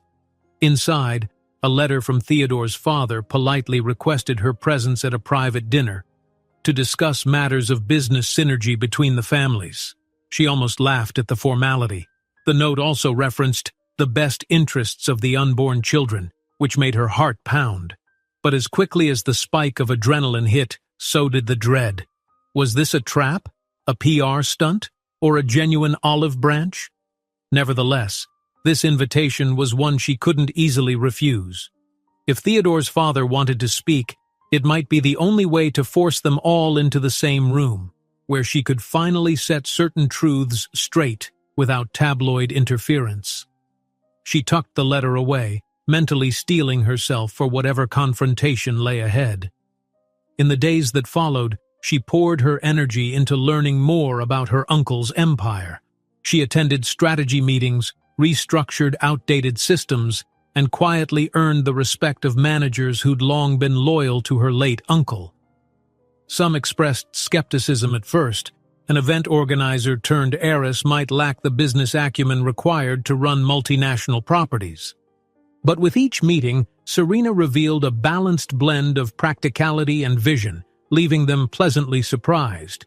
Her friend from security, the one who had always supported her back at the hotel events, showed up at her new office for a brief chat. He was wide-eyed at the gleaming decor, the staff addressing Serena with polite deference. "Can't believe this is all yours now," he said, shaking his head. "It's still hard for me to believe, too," Serena admitted. A ghost of a smile crossed her lips. "I keep expecting someone to tap my shoulder and say, 'Just kidding.'" He studied her. "How are you holding up with everything else?" She knew he meant the pregnancy, the rumors, Theodore's continued denial. She shrugged, placing a hand gently on her abdomen. "One day at a time. I'm fighting for the babies, for the business, for my own peace of mind." He squeezed her shoulder, a kind smile on his face. "That's all you can do. Remember, you don't have to face it alone."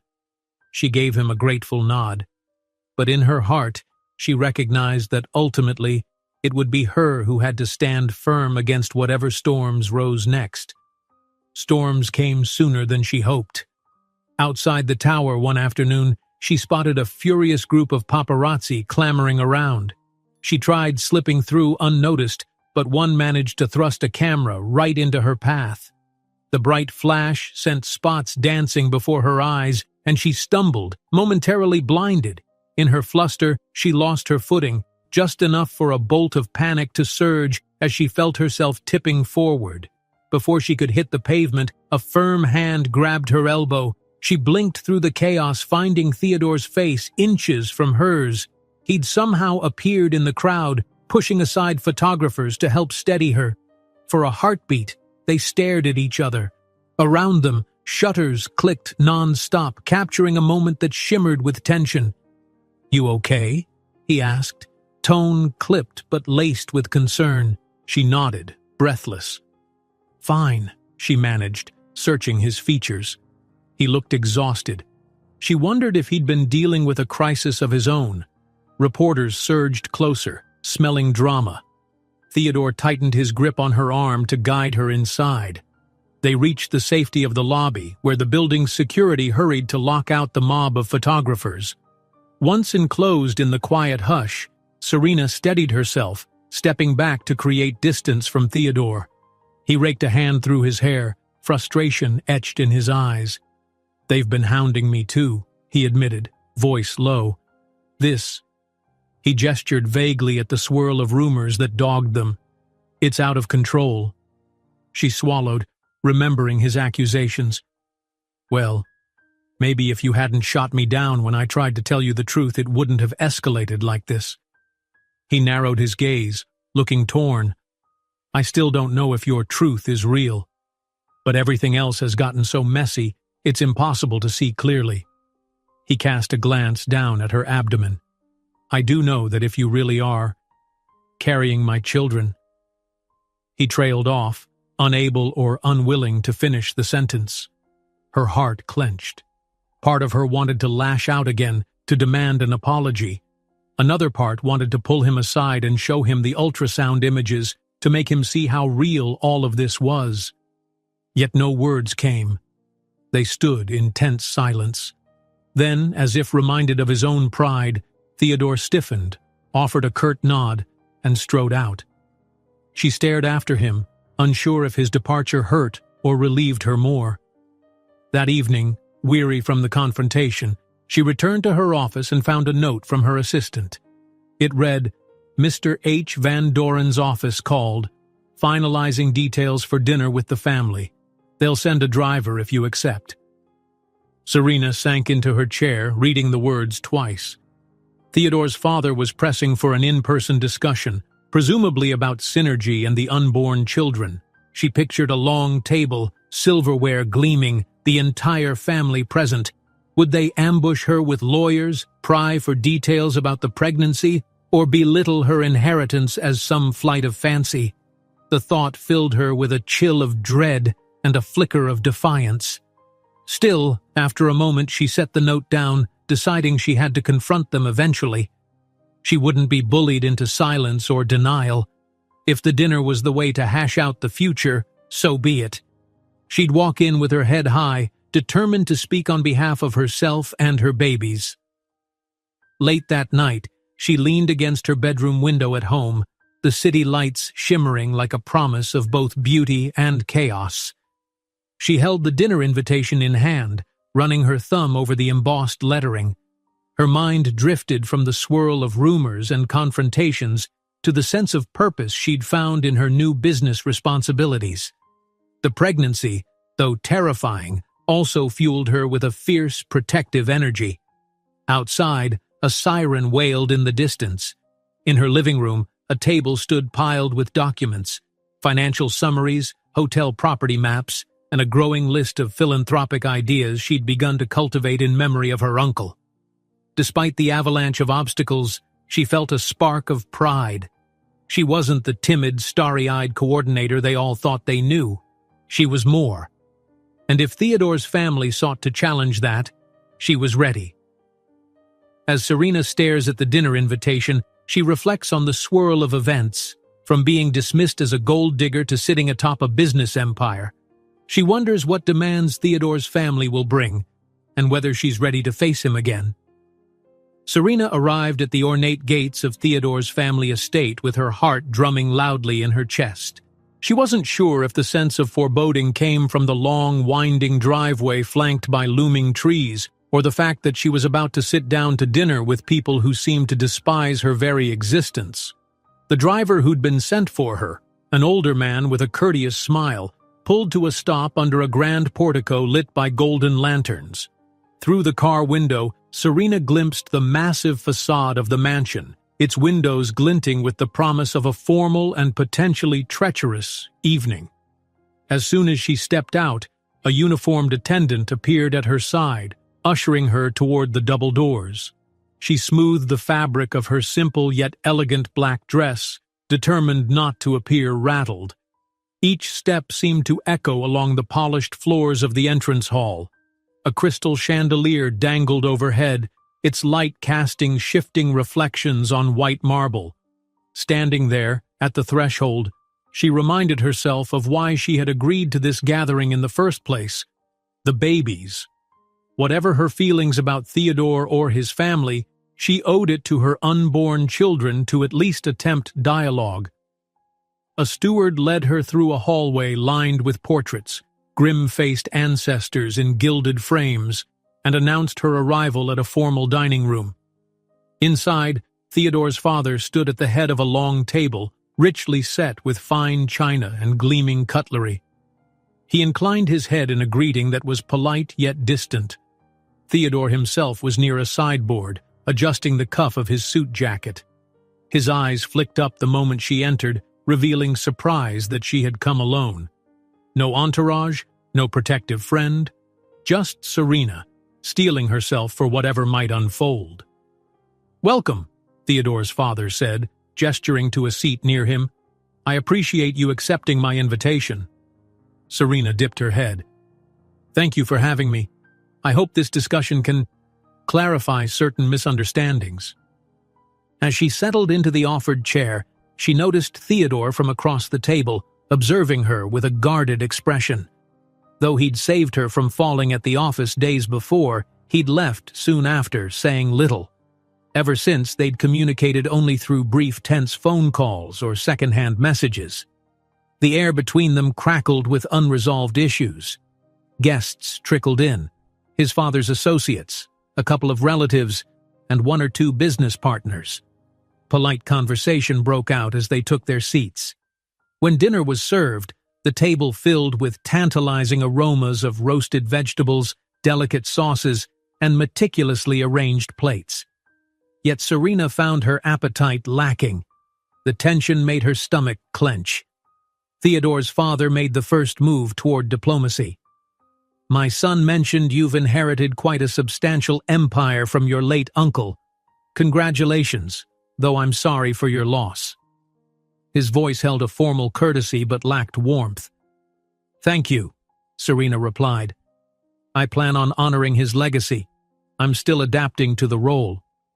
He nodded slowly, perhaps evaluating her competence. "And, regarding the children you claim carry Theodore's blood, your press statements have stirred quite a bit of attention." She forced herself not to bristle at the word claim. "Yes, well, that attention wasn't my choice. The tabloids spun it out of control. I would have preferred a private conversation." A few heads around the table tilted, catching the edge in her voice. Theodore, arms crossed over his chest, spoke up. "Private conversation would have been ideal if we could trust each other's intentions." Serena glared at him. "All I've asked for is honesty. I tried telling you about the pregnancy right away, and you accused me of manipulation." He flinched, though anger sparked in his eyes. "What else was I supposed to think when you emerged out of nowhere with those claims?" "Out of nowhere?" she shot back. "We both know how it happened." His father cleared his throat, displeasure flashing across his features. "Let's keep the discussion civil. We want a resolution, not a shouting match." Serena forced herself to take a steadying breath, mindful that a dozen pairs of eyes, some sympathetic, some disdainful, were locked on them. She tore her gaze from Theodore and nodded. "Fine. I'm here to find common ground, especially for the baby's sake. If you have questions, I'm ready to answer." Before his father could respond, the doors opened, admitting a late arrival, Theodore's cousin, whom Serena recognized from tabloid photos. He was slick and self-assured, wearing a grin that seemed to mock the tension in the air. She sensed an undercurrent of trouble the moment he stepped into the room. He apologized for being late, made a show of greeting everyone with calculated warmth, and slid into the seat beside Theodore. Immediately, the conversation grew more guarded, as though many there suspected the cousin's flair for spreading discord. Dinner proceeded in strained politeness. A butler brought out the main course, which looked sumptuous but mostly went untouched on Serena's plate. Between forced sips of water, she explained the steps she'd taken to manage her uncle's estate. She emphasized that she was open to collaboration if their families' businesses overlapped, particularly the chain of luxury hotels her uncle had cultivated. Theodore's father seemed intrigued by the idea of synergy, and for a hopeful moment, it looked like they might find productive dialogue. That glimmer of hope evaporated when Theodore's cousin spoke up. "Collaboration is all well and good," he remarked, swirling wine in his glass, "but we have to ensure no opportunist is inflating a situation for personal gain." He cast an insincere smile at Serena. "You know, using unborn children as a means to hold a seat at the table." Serena's spine stiffened. Theodore glanced sharply at his cousin. "That's enough." "Oh, don't be so tense, cousin." The man set down his glass and leaned forward. "We just need confirmation that these alleged quadruplets are genuine. Medical proof, paternity tests, the works. If everything checks out, wonderful. If not, we avoid a scandal." Serena's cheeks flushed. "I have every intention of providing those proofs in due time. But is this how you treat someone bringing the next generation of your family into the world?" Theodore's father shot the cousin a warning glance, but it was too late. The words hung in the air, poison seeping into any chance of compromise. Sensing her anger, the cousin smirked with smug satisfaction, as if goading her into a confrontation. She opened her mouth to retort, but Theodore's father intervened, clearing his throat again. "Let's not derail this evening," he said. "We want to handle everything lawfully, carefully. If paternity is established, we'll discuss responsibilities and support. No need for bitterness." The cousin's smirk deepened. "Yes, let's keep it civil, as we all know how quickly rumors can spin out of hand, especially for a certain heiress who's new to these circles." It stung like a slap. A hush spread around the table, every guest bracing for a fight. Serena's vision blurred with fury. She pushed her chair back abruptly, making the silverware clink. "I'm not new to treating people with respect. Maybe that's the part you find so unfamiliar." Across from her, Theodore looked torn, caught between his father's poised diplomacy and his cousin's malicious prodding. He shot Serena a pained glance, as though wanting to step in, but also painfully aware of the public setting. Her throat tightened at the betrayal she sensed in the air. She wanted to believe he was different from his cousin, but how many times had he already discredited her? Unable to bear their contempt any longer, she stood, pressing a hand against her belly as a wave of tension rolled through her. "I came here to talk like adults. If all you want to do is treat me like a gold digger, then we have nothing more to say." Theodore started to rise. "Wait!" But the cousin interrupted, smoothly raising his wine glass in a mock toast.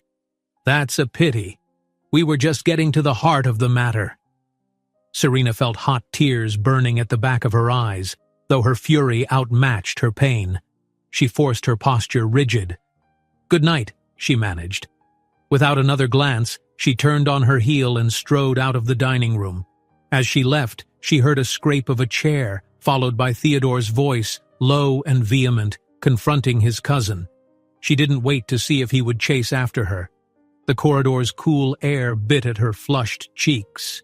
She walked past silent servants, too proud and too angry to let tears fall until she reached the front door. The same attendant who'd greeted her now stood there, looking uneasy. She nodded curtly, refusing to show weakness, and stepped outside into the estate's sweeping driveway. Her car waited. She slid into the back seat, urging the driver to leave without delay. Her heart hammered as they pulled away, a mixture of resentment and sadness swirling in her chest. The dinner had ended exactly as she feared, in conflict and wounded pride. Inside the mansion, the tension still crackled like storm clouds. Theodore rounded on his cousin, eyes blazing. "What is wrong with you? This was supposed to be a real discussion." The cousin shrugged, unaffected. "You're the one letting her use these rumored babies for leverage." Theodore clenched his fists. He had no proof, but something about the cousin's smug expression, that gleam of triumph, hinted that he might be stoking the flames on purpose. "If I find out you've been spreading lies to the press, I'll—" "Calm yourself," his cousin replied. "We're just trying to protect the family. She stormed out on her own." Theodore tried to rein in his temper, but an edge of desperation crept into his voice. "This is bigger than you or your petty agenda." He wrenched his jacket off the back of the chair. As he did, a slip of paper fell from an inner pocket. The ultrasound photo Serena had once sent him, the faint silhouettes of 4 tiny shapes. He scooped it up, staring at the grainy image with a clenched jaw. He sensed his cousin's derisive eyes upon him. With a growl of frustration, he turned and stalked away. The corridor lights flickered over him as he retreated, his mind spinning with regret at how Serena had been humiliated. The photo crinkled in his grip, reminding him of everything that hung in the balance. As Theodore storms away from his cousin in anger, he clutches a small photo from Serena's first ultrasound, a reminder that his choices now carry weight beyond his own pride. Serena stepped out onto the sidewalk, exhaling with shaky resolve as a flurry of camera shutters greeted her. Another morning, another group of paparazzi hoping to seize the juiciest story about the pregnant heiress embroiled in scandal with a powerful heir. She squared her shoulders, ignoring the shouted questions. What was happening with Theodore? Was she really carrying quadruplets? Had she trapped him for financial gain? For a moment her gaze dropped to her abdomen. She drew in a breath and reminded herself, focus on the babies. She slid into the back seat of her car, signaling the driver to pull away. The ride to her newly established corporate headquarters felt longer than usual, overshadowed by the intense weight of the confrontation that had happened at the estate. Ever since that disastrous dinner, gossip columns had run rampant with outlandish rumors. Some claimed Serena had stormed out to demand a higher settlement. Others alleged Theodore's family had discovered shocking evidence that disproved her pregnancy claims. She knew none of it was true, yet public opinion swayed with each headline. Arriving at the office, she was met by her assistant, who looked flustered, as if he'd spent half the morning fending off reporters. "They keep asking about some rumored confrontation between you and Theodore's cousin. I've done my best to push them away, but it's getting tough." "It's fine," Serena murmured, though her tight smile betrayed her stress. "Let's just move forward." She hurried to her desk, where a stack of documents awaited her review. The chair felt foreign under her today, offering little comfort despite its plush design. As she dove into negotiations for her uncle's hotel acquisitions, her mind drifted repeatedly back to the humiliating dinner. Theodore's anger with his cousin had looked real enough, but the sting of that evening still burned. She'd left feeling betrayed and alone. Mid-morning, her phone buzzed. She saw Theodore's name flash on the screen. For a moment, she debated ignoring it. Her pride smarted whenever she thought of him. But perhaps he had something important to say. Steeling herself, she answered quietly, "Yes?" A beat of tense silence passed before he spoke. "Serena, I'm sorry about everything that happened the other night. I know things went out of control." Her pulse quickened. "You allowed your cousin to insult me. You watched me walk out in tears," she said, voice quavering. "I'm not sure how you can apologize for that." He sounded tired. "I confronted him. He's not someone I trust anymore if I ever did. I want to talk to you, face to face. Please." She hesitated. So many times she'd wanted this directness from him, but the thought of letting him near her heart again felt risky. Still, the memory of his arm catching her at the lobby, the worry etched in his face, stirred something in her. "Fine," she replied, tone cautious. "Meet me at the cafe on the ground floor in 30 minutes. Public enough, so hopefully no one gets any wrong ideas." She hung up, releasing a breath she hadn't realized she'd been holding. Outside her office window, the city glinted under midday sun. She felt her unborn children move, or imagined it, an uncertain flutter that reminded her of how vulnerable her situation truly was. Half an hour later, she claimed a small table in the cafe, ignoring the inquisitive stares of a few patrons who recognized her from recent media coverage. She was stirring her tea when Theodore walked in, nodding once at the counter staff before spotting her. He approached, posture rigid, but his eyes held a hint of softness. "Thanks for agreeing to see me," he said, sitting across from her. She studied the lines of tension around his mouth. "Let's not pretend there isn't a lot to unpack," she replied. He folded his hands. "I know, and I'm trying to figure out where to start. I realize I should have handled things differently from the beginning. You tried reaching out, and I shut you down." She stared at him, recalling every hurtful word, every moment she had felt belittled. "Yes, you did." He let out a slow breath. "I'm not here to defend that. I come from a family where everyone suspects each other's motives, so I assumed you were another person trying to latch onto wealth. But your inheritance, your new role, it's clear you don't need money from me." A bitter laugh escaped her. "I never did. I just wanted you to know about your children and maybe show some concern for them." He inclined his head, shame flickering in his eyes. "I was blinded by rumors, my cousin's manipulations, and my own pride. I genuinely want to make amends." Her heart twisted. Part of her wanted to trust him, especially for the sake of the babies. "I'm not sure an apology fixes the chaos we've both been pulled into." "I know, but maybe we can find a way forward." He paused, gaze drifting to her abdomen. "I want to believe you, about everything. But," he pressed his lips together, as if wrestling with words, "I've made so many mistakes already." She swallowed, feeling the weight of his uncertainty. "I've always told you the truth. You're welcome to come to my next appointment. Hear the doctor confirm we're having quadruplets. See for yourself." Theodore looked up, surprise mixing with something like hope. "You'd let me be there?" "Of course," she said quietly. "If you want to take responsibility, you deserve to know exactly what's happening." Relief settled over him, though anxiety lingered in his expression. "I do. I need to do more than just talk." She nodded, heart pounding. The conversation felt raw, full of potential, either for a truce or another disappointment. A hush fell between them as the cafe's bustle continued. The hiss of the espresso machine, muted chatter, cups clinking against saucers. Eventually, Serena cleared her throat. "If this is what you really want, then be prepared for the backlash from your family. They clearly don't want me around." Theodore's jaw tightened. "I'm done letting them dictate how I handle my life, and if I find out someone's deliberately sabotaging you or the babies, I'll take action, I promise." She could sense the determination in his voice, and a small stirring of cautious optimism ignited within her.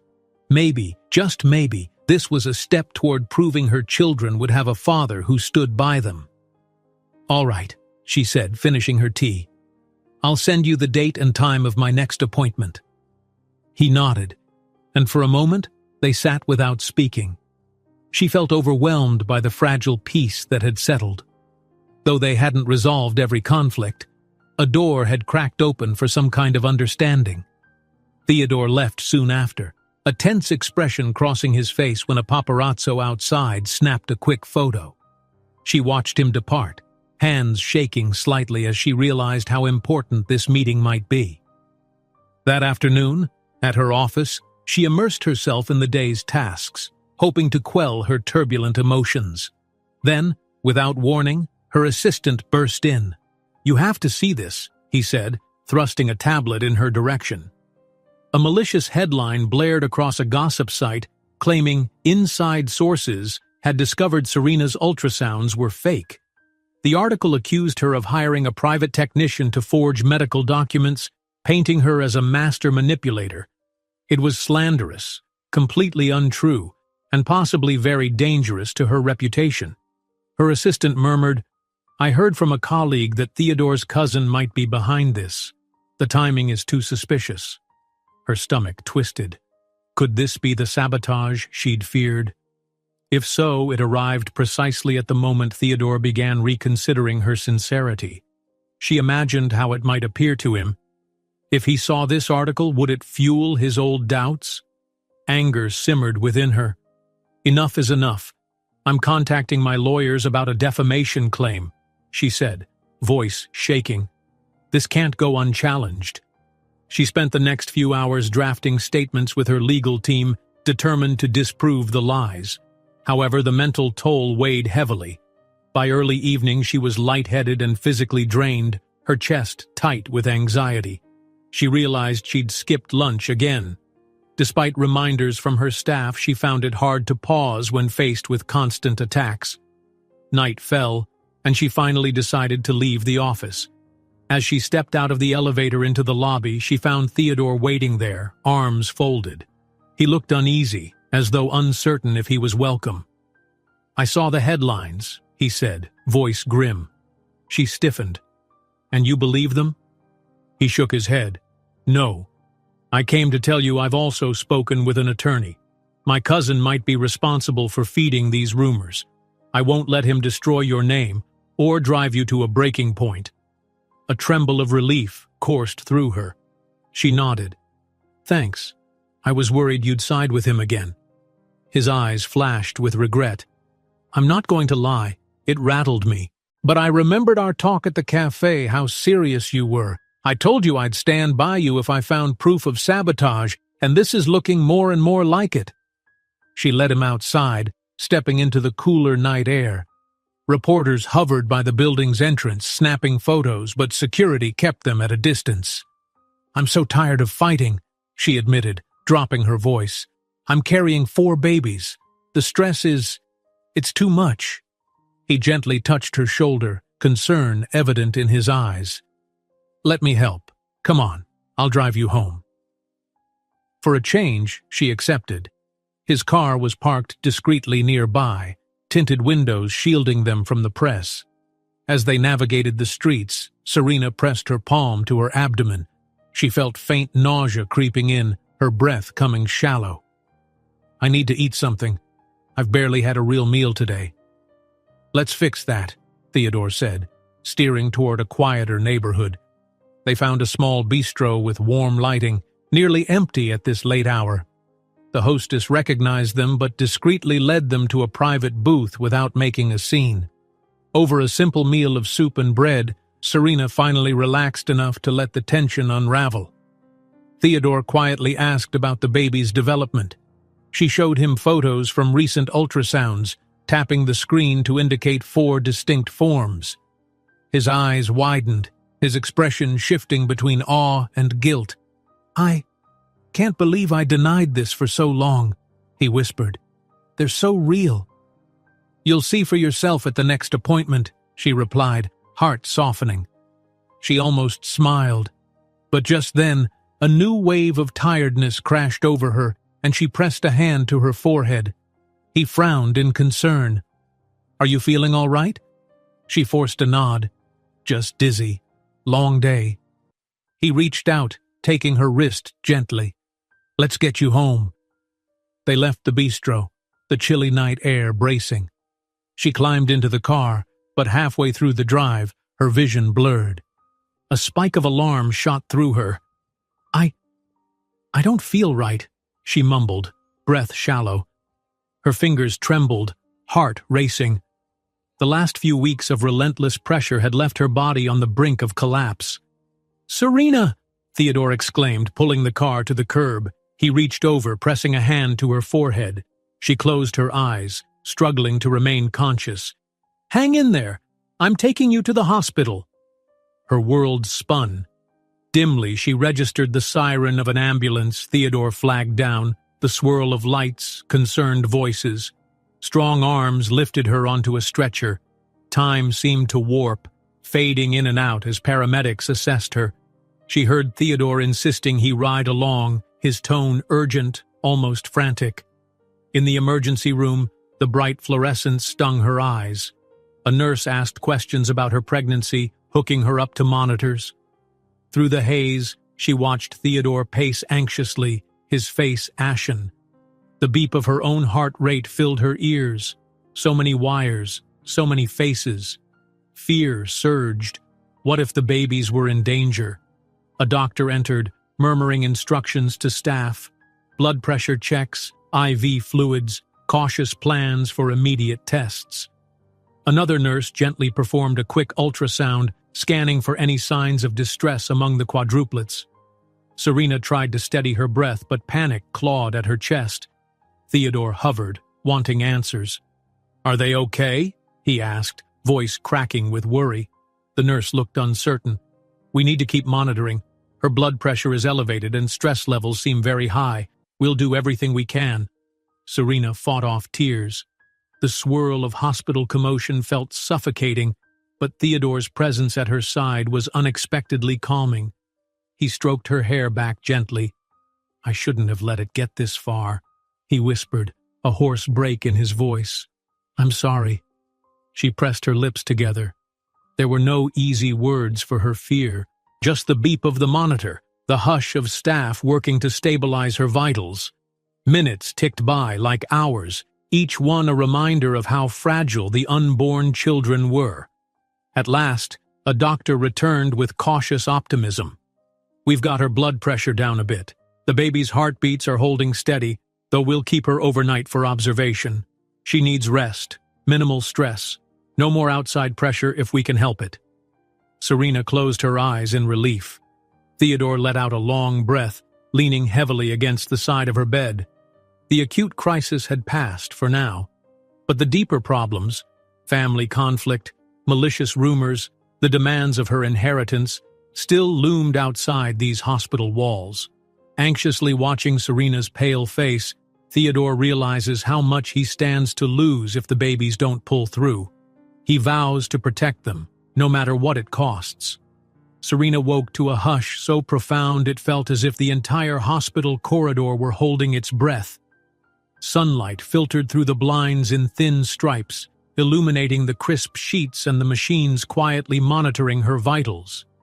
Her eyelids felt heavy, as though she'd just emerged from the deepest sleep. Bit by bit, she became aware of the warmth around her. Blankets tucked snugly, an IV in her arm, and the subtle pressure of 4 small lives fluttering inside her. Relief flooded her chest. The babies were still with her. A rustle of movement drew her gaze to a chair near the bed. Theodore sat there, slumped forward, his forehead resting on folded arms. He must have dozed off.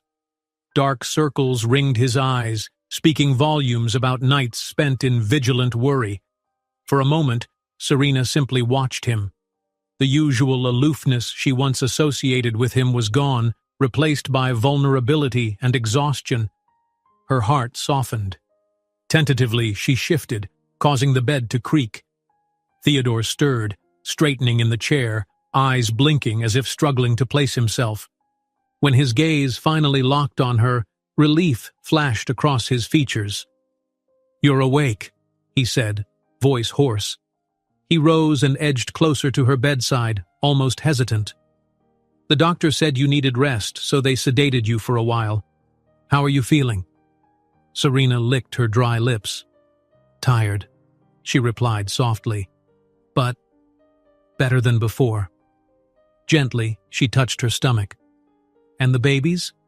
He exhaled shakily. "They're hanging in there. The doctor said they're stable, but you need to take it easy. Stress could cause another scare." She swallowed, memories of her recent collapse flickering through her mind. The swirl of paparazzi, malicious gossip, and family feuds came rushing back. She closed her eyes to ward off the wave of anxiety. "I don't know if I can keep everything at bay," she whispered. Theodore's hand hovered over hers, uncertain if she'd accept his comfort. Slowly, She moved her hand beneath his, letting him lace his fingers through hers. "You don't have to do it alone," he said, gaze earnest. "I've made arrangements to protect you from the press, and I'm handling certain family matters." At that, Serena tensed, recalling how his cousin's manipulations had driven her nearly to breaking point. "Family matters," she repeated quietly. "What does that mean?" A flicker of determination flashed in Theodore's eyes. "I confronted my cousin, my father too, told them I won't stand for any more harassment or lies. We can't control the tabloids, but we can threaten legal action if anyone dares to attack you without proof." She studied him, trying to gauge the authenticity of his resolve. Over the weeks, she'd grown accustomed to broken apologies and half-steps, but this time, he seemed different, more unwavering, as if her hospital scare had finally cracked his armor. A gentle knock at the door interrupted them. A nurse stepped in, wearing a friendly smile. "Good to see you awake," she said, checking Serena's pulse and blood pressure. "The doctors will be happy to know your vital signs are improving. We'd like to do a quick ultrasound to be sure the little ones are all right." Serena nodded, nerves flaring at the mention of the baby's health. Theodore helped her adjust the blankets so the nurse could begin. Her heart thumped as the ultrasound wand pressed against her abdomen. Dark shapes flickered on the monitor, grainy images revealing 4 distinct pulses of life. The nurse pointed them out, counting each one. "All heartbeats present and strong," she announced. A wave of relief made Serena's eyes prickle with tears. She felt Theodore's grip tighten on her hand.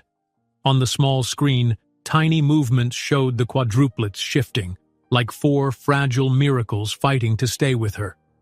For the first time in days, hope bubbled up inside her. Once the nurse left them alone, Serena dabbed at her eyes. Theodore cleared his throat, visibly moved. I can't believe this is real," he murmured, staring at the spot where the ultrasound screen had been. "It's incredible." Serena nodded, feeling a tentative warmth between them. "They're our children," she said, a slight tremor in her voice. "We owe it to them to do better than we've been doing." He sat back in the chair, exhaling as though carrying a weighty realization. "About that, I've been thinking a lot," he confessed. "I was so wrapped up in my own pride that I never stopped to see what we were risking." She glanced at him, silent encouragement in her gaze. He continued, "I've started cutting ties with the more toxic influences in my circle. That includes my cousin. Even some board members in my family's company who kept fueling rumors have been warned off. I'm determined to keep them from hurting you, or the babies, any further." His voice wavered slightly. "But that means challenging people I've known my whole life." Serena felt a pang of sympathy. "I don't want to be the reason you break from your family." "You're not," he said firmly. "They are. They lost my trust when they tried to sabotage you and put our children at risk. I should have seen their true colors long ago." Touched by his admission, she hesitated. "What about your father?" Theodore sighed. "He's complicated. But I think even he understands he went too far, letting others manipulate him into mistrusting you. He's proposed a public statement to defend you from the tabloids, to make it clear that the family acknowledges our situation." Serena's eyes widened. "Would that help?" "It might, but it's only words. Ultimately, actions will speak louder. I plan to be there for you, for these babies. And not because I'm forced into it, but because I want to." The raw sincerity in his voice tugged at her heart. Before she could reply, the door creaked open again. This time it was one of Serena's closest advisors from her newly inherited hotel empire. Concern etched on his face, he carried a folder of documents. "I'm so sorry for disturbing you," he began, glancing uncertainly at Theodore. "But there's an urgent matter needing your signature. Your philanthropic project, launching the new Children's Support Fund in honor of your uncle, requires a formal go-ahead. I thought you'd want to handle it personally." Serena reached out for the folder, mind sifting through the memory of how she'd planned to direct part of her uncle's fortune toward helping mothers and children in need. A pang of fear whispered that she might be taking on too much, but as she signed the papers, she remembered why she'd started this in the first place. Her own experience, the quadruplets who might need extra support, and the countless others who faced challenges without resources. When the advisor left, Theodore watched her with a curious, almost admiring light in his eyes. "A charity fund?" She nodded. "I was inspired by everything that's happened. If my inheritance can spare someone else from the fear and isolation I felt, I want to make that difference." He looked down at her signature on the documents, expression thoughtful. "It's a generous endeavor. I'd like to contribute if you'd allow me. My family's name could draw attention, maybe secure donations, though that might come with its own complications." Serena studied him. "We'd have to do it carefully. I don't want to taint the foundation with the same gossip that's plagued us. But if your intentions are genuine—" "They are," he said softly. "I've been forced to rethink everything I believed about loyalty and legacy. I know my name alone won't clean up the mess, but maybe it can open doors to help people." Warmth spread in her chest, and she offered a fragile smile. "Then let's do it." Over the next day, her health stabilized. The doctors continued to monitor her blood pressure and stress, prescribing rest and caution. Each morning, Theodore arrived with fresh flowers, tidbits of business updates, and steady reassurance. Sometimes they'd watch the news together, headlines still rife with scandal. But more and more, the tone shifted. Photos showed Theodore escorting Serena out of the hospital for short walks, or official statements from his father denouncing the false stories about her fake pregnancy. It wasn't a miracle cure, but it was a start. When at last she was deemed fit to be discharged, the hospital corridor was once again brimming with paparazzi. But this time, a protective circle of staff and security guided her outside. Theodore stood beside her, his hand resting gently at her back. Flashbulbs erupted, but she didn't cower or hurry away. The tension in the air felt different now. She sensed empathy from some of the onlookers, curiosity from others. Perhaps they saw not a sensational scandal, but two people trying to navigate an extraordinary situation. Stepping into Theodore's car, Serena leaned her head against the seat, letting out a slow exhale. "I can't believe I'm actually leaving that hospital." He started the engine, shooting her a sideways glance. "Let's hope we don't have to return until the babies are due. Hopefully much later, safe and sound." She nodded, pressing a hand to her belly. "We still have a ways to go." A faint smile touched his lips. "We'll get through it together. I promise." They drove on, city lights flickering past like glimmers of possibility. In the following weeks, Serena rested at home, keeping her stress levels in check while continuing to run her uncle's empire with a more balanced approach. Theodore, true to his word, stood by her, fielding press inquiries and fighting back against lingering negativity. Together, they finalized details for the Children's Support Fund, planning a modest but impactful launch event that combined their resources. It wasn't about flaunting wealth. It was about doing something meaningful that could heal, in some small way, the wounds left by their turbulent journey. When the day of the fund's inaugural event arrived, they stood side by side in the foyer of a bright community center, greeting guests, donors, families, and press who'd come to witness the unveiling. Serena wore a flowing dress that gently accommodated her growing bump, and despite the scattered reporters, she felt more centered than ever. Theodore gave a short speech, his voice rich with sincerity, as he recounted how personal challenges had led him to rethink his family's legacy. Then Serena took the podium, hands trembling slightly, to share her own message of hope and perseverance.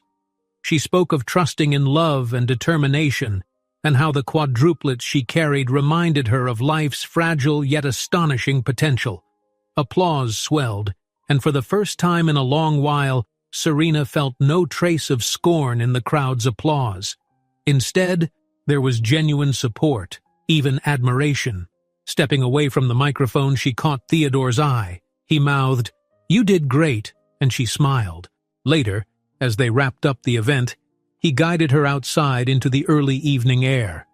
Lights glimmered in the sky, and the hum of traffic was accompanied by soft laughter from the departing crowd. He turned to her, his gaze warm. He paused, voice catching with emotion. "Thank you for letting me be part of this, for believing I could change." She reached up, gently cupping his cheek. "You've proven it wasn't just words." Their eyes locked, and in that moment, the chaos of their past months seemed to fade, leaving only a cautious, earnest bond. The silent promise of building a family together, on their own terms. In the distance, someone snapped a photograph, but neither Serena nor Theodore cared. The image would show two people standing close, united in purpose and hope. With their children safe and a hopeful future ahead, Theodore delivers a heartfelt statement. "Eu passei a vida duvidando do amor verdadeiro, até vê-lo refletido nos olhos de Serena e nos sorrisos de nossos 4 milagres." If you enjoyed this story, don't miss the next one. Just click on the screen.